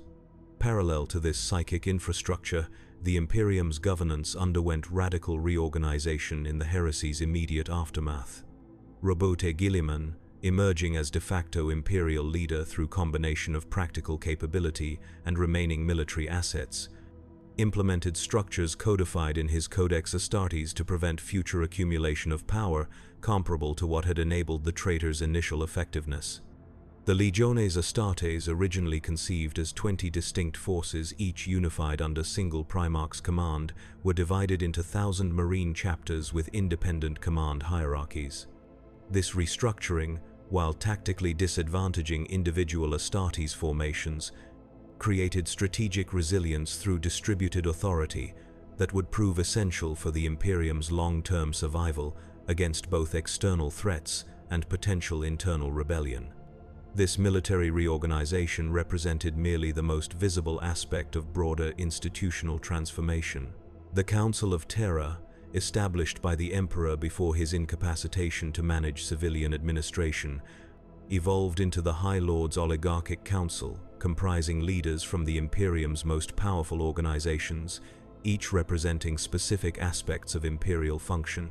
The Adeptus Terra expanded from coordinating body into labyrinthine bureaucracy, whose processes gradually acquired ritual significance, transcending their practical purpose. The Adeptus Mechanicus formalized its autonomy within strictly defined parameters, securing monopoly on the Brovak and technological knowledge while accepting increasingly restrictive theological constraints on innovation. These institutions developed not according to coherent design but through competitive adaptation to power vacuum created by the Emperor's effective absence, their forms shaped by immediate necessity rather than long-term planning. Most profound among these transformations was the emergence of imperial cult. The Emperor, having rejected religious veneration throughout the Great Crusade and enshrined secular rationalism in the imperial truth, became object of worship precisely when his direct guidance became inaccessible. This development began as spontaneous psychological response among civilian populations, seeking meaning amid catastrophe that defied rational explanation. Devotional practices focused on the Emperor's sacrifice provided emotional framework that stabilized societies shattered by civil war's trauma. What began as grassroots coping mechanism gradually formalized into institutional structures, with isolated worship practices coalescing into recognizable theology that attributed divine status to the enthroned master of mankind. The spread of this nascent faith across the fractured Imperium followed patterns that revealed underlying psychological imperatives rather than coordinated evangelism. Worlds that had suffered most directly during the heresy embraced religious interpretation most fervently, their populations psychologically unable to process such complete betrayal of rational order without transcendent explanatory framework. Isolated systems rediscovered during post-heresy consolidation often had independently developed emperor worship, suggesting convergent theological evolution in response to shared trauma even without direct communication. Military units that had faced warp-corrupted adversaries recognized faith's tangible protective effects against immaterial threats, their practical experiences validating theological claims that might otherwise have been dismissed as primitive superstition. Initially, imperial leadership maintained official adherence to the imperial truth despite this spreading religiosity. Guilliman, Dawn, and other surviving loyalist primarchs had internalized the emperor's secular vision too deeply to abandon it even in his absence. The Codex Astartes contained no theological components, presenting itself as practical military manual rather than spiritual guidance. Administrative directives continued emphasizing rational governance according to material principles rather than divine mandate. This official secularism persisted even as practical concessions to religious sentiment became increasingly common. Military chaplains, originally appointed as political officers, gradually assuming pseudo-priestly functions. Administrative decrees, acquiring ritualistic components that enhanced compliance through religious association.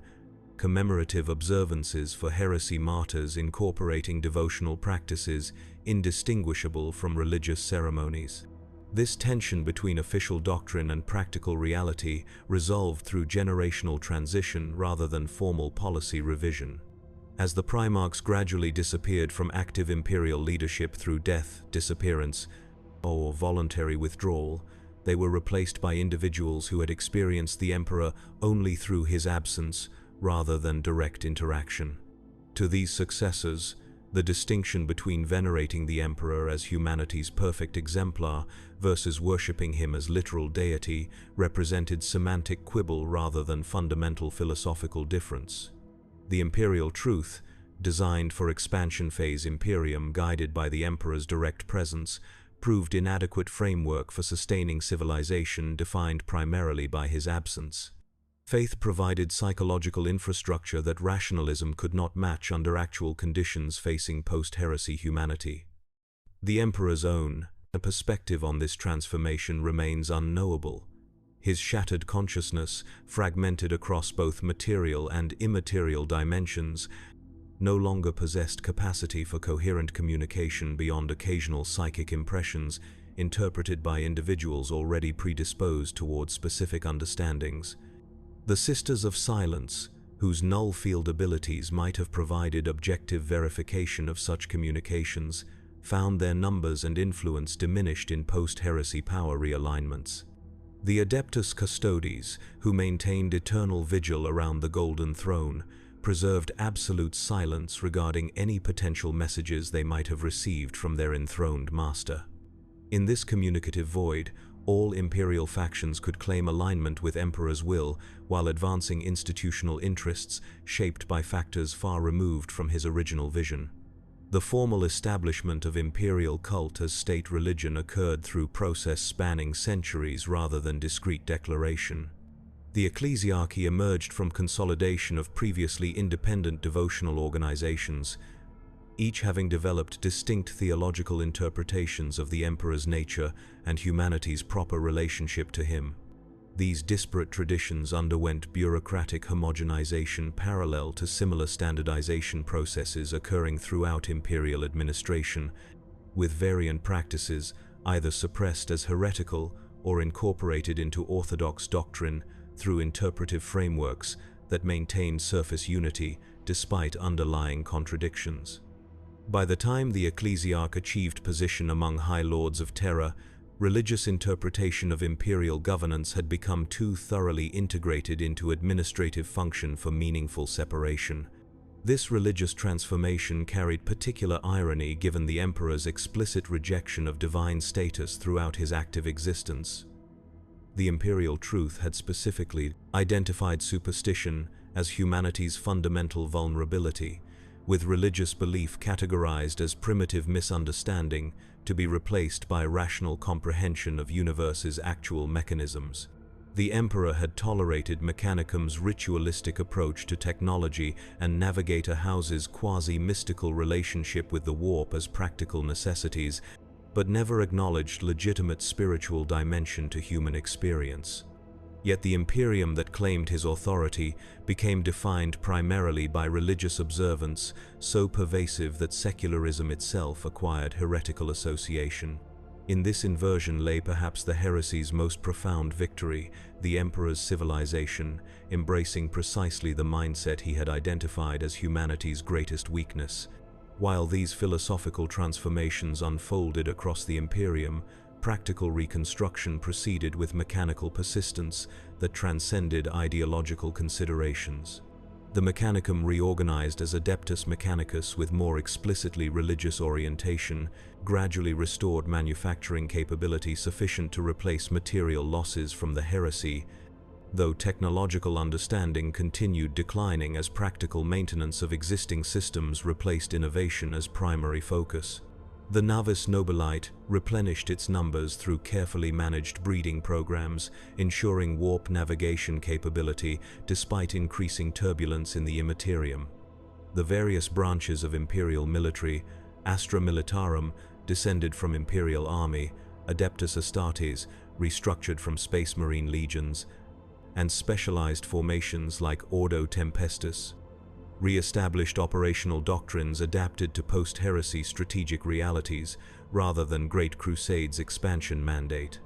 These reconstruction efforts faced opposition from both internal and external sources. The traitor forces, having retreated into warp storm regions subsequently named Eye of Terror, conducted periodic raids against Imperial worlds whenever immaterial conditions permitted translation into real space.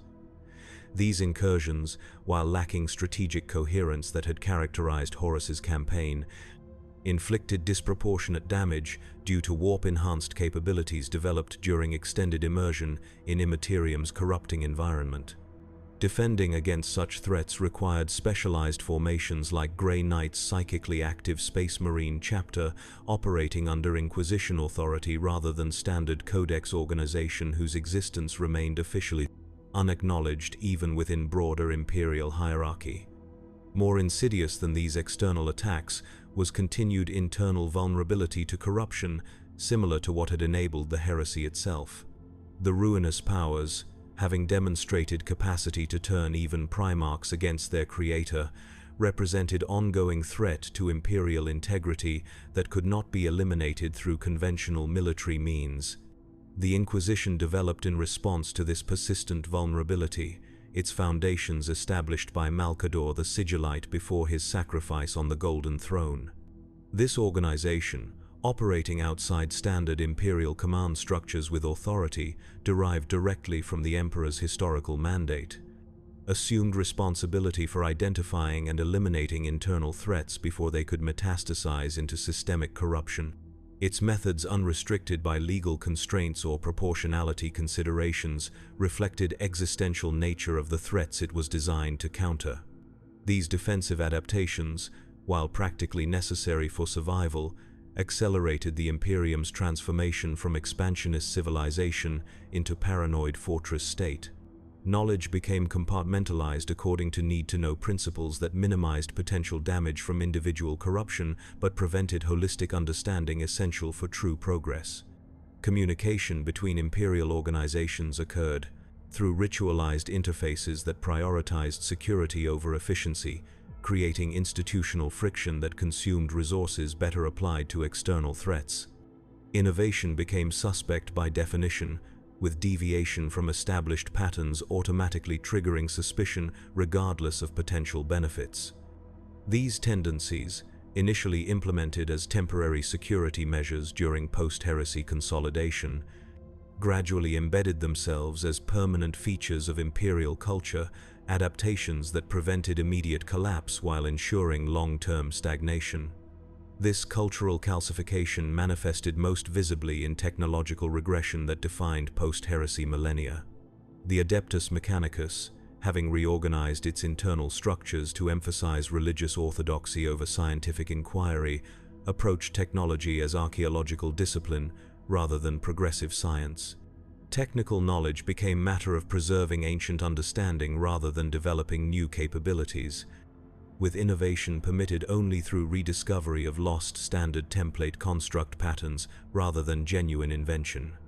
This approach, while preventing dangerous experimentation with technologies vulnerable to warp corruption, simultaneously ensured that Imperial technological capability would remain perpetually inferior to what humanity had achieved during Dark Age of technology. The resultant technological stasis transformed warfare from rapid evolution of capabilities into ritualized application of established patterns, with millennia passing between significant doctrinal adaptations. Similar stagnation affected imperial governance, with administrative processes acquiring ritualistic significance that superseded their practical function. The administratum bureaucratic apparatus, responsible for coordinating imperial operations across millions of worlds, expanded into labyrinthine complexity that defied rational analysis, its procedures sustained through institutional momentum rather than demonstrable effectiveness. Documentation requirements multiplied beyond information processing capacity, creating situations where centuries might pass between query and response. Positions of authority became defined by adherence to procedural orthodoxy rather than practical outcomes, with innovation penalized as potential corruption regardless of demonstrable benefits. This systematic prioritization of process over results gradually transformed imperial administration from practical governance into ritualized performance, whose connection to actual human welfare grew increasingly tenuous. Throughout these institutional transformations, the emperor endured in solitary agony upon the golden throne.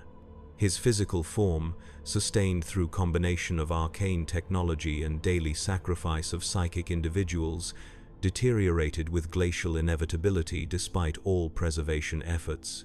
The mechanisms of the throne itself, understood by increasingly few technical adepts as knowledge loss accelerated across the millennia, required constant maintenance that became progressively more ritualistic as underlying principles faded from comprehension. The Astronomicon continued functioning through processes that merged technology with religious observance, the distinction between mechanical operation and spiritual devotion blurring beyond meaningful separation. The emperor's shattered consciousness, stretched simultaneously across material reality and immaterial dimensions beyond human comprehension, maintained functions essential for humanity's survival through determination that transcended conventional understanding of will. This determination manifested through phenomena increasingly interpreted through religious rather than rational frameworks. Imperial saints, individuals who displayed capabilities inexplicable through conventional understanding, appeared during periods of extreme crisis, their powers bearing suspicious similarity to abilities demonstrated by the Primarchs during the Great Crusade. The Legion of the Damned Astartes warriors who materialized during desperate battles before disappearing upon victory's achievement intervened in situations where defeat seemed mathematically inevitable, according to standard tactical analysis. The Imperial Tarot divination system, developed by integrating warp-sensitive symbolic interpretation with statistical probability calculation, provided guidance with accuracy exceeding random chance by margins that defied non-spiritual explanation. These phenomena, while insufficient to reverse the Imperium's overall decline, prevented complete collapse during periods where conventional capabilities proved inadequate against emergent threats. Celestine, the most prominent of these saints, demonstrated capabilities that directly contradicted the imperial truth's materialist foundations. Her ability to manifest wings of pure light, resurrect after death, and inspire supernatural combat effectiveness in nearby imperial forces suggested direct connection to the emperor's fractured consciousness rather than mere psychological phenomenon or technological deception. Similarly, the Sisters of Battle, all-female military organization serving as ecclesiarchy's armed component, occasionally manifested faith-based abilities that produced effects indistinguishable from psychic powers despite involving individuals with no measurable warp sensitivity. These observations, systematically documented across multiple independent instances, forced even the most skeptical imperial authorities to acknowledge spiritual dimension to human experience that the emperor had explicitly rejected throughout his visible existence. The philosophical implications of these developments extended beyond merely practical considerations of governance or military effectiveness. If the emperor, being of demonstrably superior intellect and understanding compared to ordinary humans, had been fundamentally wrong about religion's legitimacy as framework for interpreting reality, what other aspects of his vision might have been similarly flawed? This question, while rarely articulated explicitly due to its heretical implications, underpinned persistent tension between the Imperium as actually existed versus idealized version presented in official histories. The civilization that claimed continuity with the Emperor's original creation had, in fundamental aspects, evolved into precisely the opposite of what he had intended, an irony appreciated only by the vanishingly few individuals with access to unredacted historical records from the Great Crusade era. Among these rare individuals with comprehensive historical perspective, divergent interpretations emerged regarding the Emperor's current status. Some maintained that his consciousness had fragmented beyond recovery, with the entity sustaining the Astronomicon and occasionally manifesting through saints representing mere psychic echo of his original being rather than coherent personality. Others suggested evolution rather than degradation, the Emperor's consciousness expanding beyond conventional parameters into distributed existence, spanning both materium and immaterium simultaneously, his apparent non-communication reflecting transcendence beyond concepts expressible through human language. Still others proposed that the enthroned figure represented strategic deception, the Emperor having transferred his essential being elsewhere after the confrontation with Horus, leaving psychically active corpse as distraction while he implemented long-term recovery strategy invisible to both allies and enemies. These competing interpretations remained academic, given the practical impossibility of verification. The Golden Throne's chamber remained accessible only to Adeptus Custodes, who maintained absolute silence regarding their observations. The Sisters of Silence, whose null field abilities might have provided objective assessment, had diminished in number and influence to extent that their perspectives carried minimal weight in Imperial discourse. The psychically active individuals who claimed direct communication with the Emperor, ranging from Imperial saints to ecclesiarchy officials, invariably presented accounts aligned with their pre-existing theological positions, suggesting projection rather than objective reception. In absence of verifiable evidence, belief rather than knowledge determined individual positions regarding humanity's enthroned master. This epistemic uncertainty extended beyond the Emperor's personal status to humanity's broader trajectory. The Great Crusade had presented unified narrative of species ascension, humanity reclaiming its rightful dominion over the galaxy while evolving towards psychic maturity that would establish permanent supremacy over both material and immaterial realms. This teleological framework, with its clear direction and purpose, had been shattered by the Horus heresy alongside the more concrete destruction of imperial military assets and governing institutions. The Imperium that emerged from this catastrophe maintained expansion rhetoric while implementing policies that prioritized preservation over progress. Its contradictory impulses, reflecting traumatized civilization, unable to reconcile idealized self-image with practical operational constraints. Over subsequent millennia, these contradictions accumulated rather than resolved. The Adeptus Mechanicus venerated technology while systematically preventing its evolution. The imperial cult worshipped the Emperor as God while implementing policies directly contradicting his explicitly stated preferences. The Adeptus Administratum coordinated galactic governance while maintaining information restriction protocols that prevented effective coordination.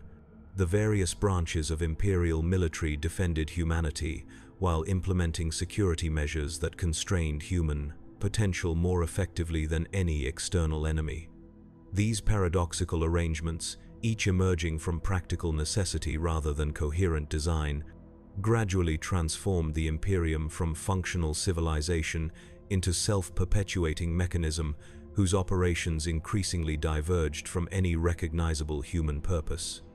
Throughout this entropic decline, the Master of Mankind endured in solitary sacrifice upon the Golden Throne.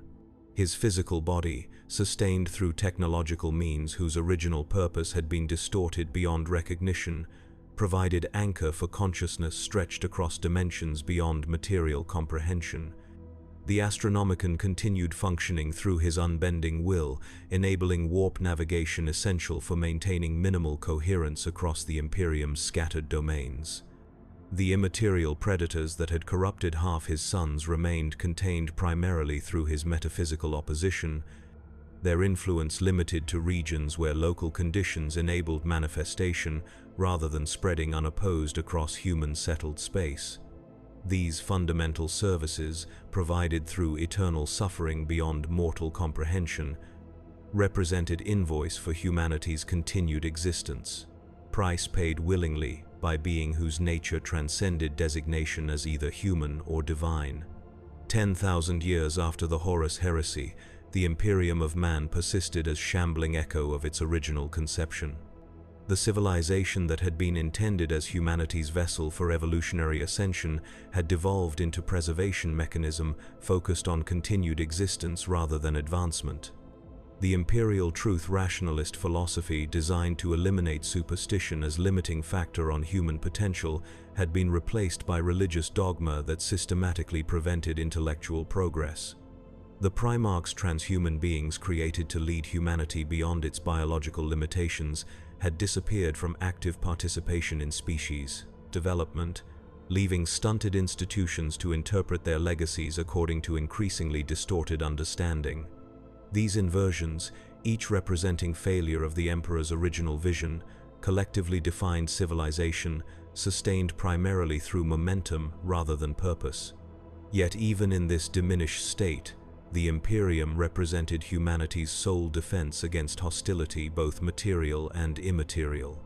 Xenospecies ranging from barbaric orcs whose reproductive biology rendered conventional extermination impossible to enigmatic Aeldari whose post-collapse civilization operated according to incomprehensible priorities presented persistent threats requiring coordinated military response beyond capability of fragmented human enclaves.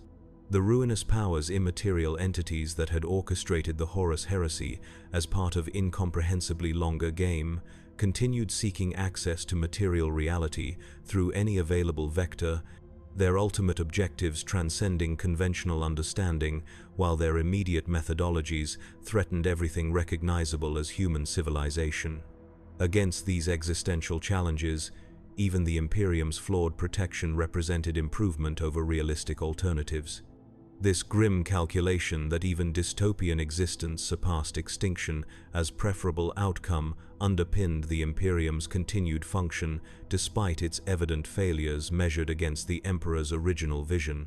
The master of mankind himself, observing from perspective spanning both materium and immaterium simultaneously, accepted this diminished implementation as necessary compromise rather than ideal outcome. His sacrifice upon the golden throne, physical form enduring in undying agony, while consciousness stretched across dimensions beyond human comprehension, represented acceptance of what could be achieved rather than what should have been possible. In this pragmatic adaptation rather than ideological purity lay the Emperor's true legacy, commitment to humanity's survival, transcending any particular vision for how that survival should manifest. The tragedy inherent in this compromise extended beyond merely personal cost to the Emperor himself. The Imperium's stabilization in form antithetical to his original design represented eternal monument to the limitations of even transhuman foresight when confronted with universe whose fundamental nature transcended rational comprehension. The Emperor had rejected religion as primitive misunderstanding, while failing to recognize spiritual dimension to reality that could not be eliminated through rational education. He had designed the Primarchs as perfected extensions of his will, without accounting for emotional needs inherent in their partially human nature. He had constructed empire around his personal authority, without establishing succession mechanisms adequate for inevitable transition. These architectural flaws in his grand design, each emerging from conceptual blind spots rather than implementation failures, demonstrated that even the master of mankind remained subject to limitations inherent in consciousness itself, perspective necessarily incomplete regardless of individual capability. This acknowledgement of inherent limitation, recognition that even the most exalted being remained fallible when measured against universe's total complexity, provided perhaps the only path toward genuine redemption for the Emperor's flawed creation. The Imperium, as actually existed, with all its contradictions and failures measured against original intent, represented not merely corruption of perfect design but necessary adaptation to reality, whose fundamental nature resisted perfect comprehension. Its continued existence, however diminished compared to theoretical ideal, testified to underlying resilience in human nature that transcended particular organizational forms or philosophical frameworks. The species endured despite everything: external threats, internal corruption, metaphysical challenges beyond conventional understanding, through stubborn determination that reflected the Emperor's own defining characteristic. In this shared persistence against overwhelming odds lay the true connection between humanity and its enthroned master.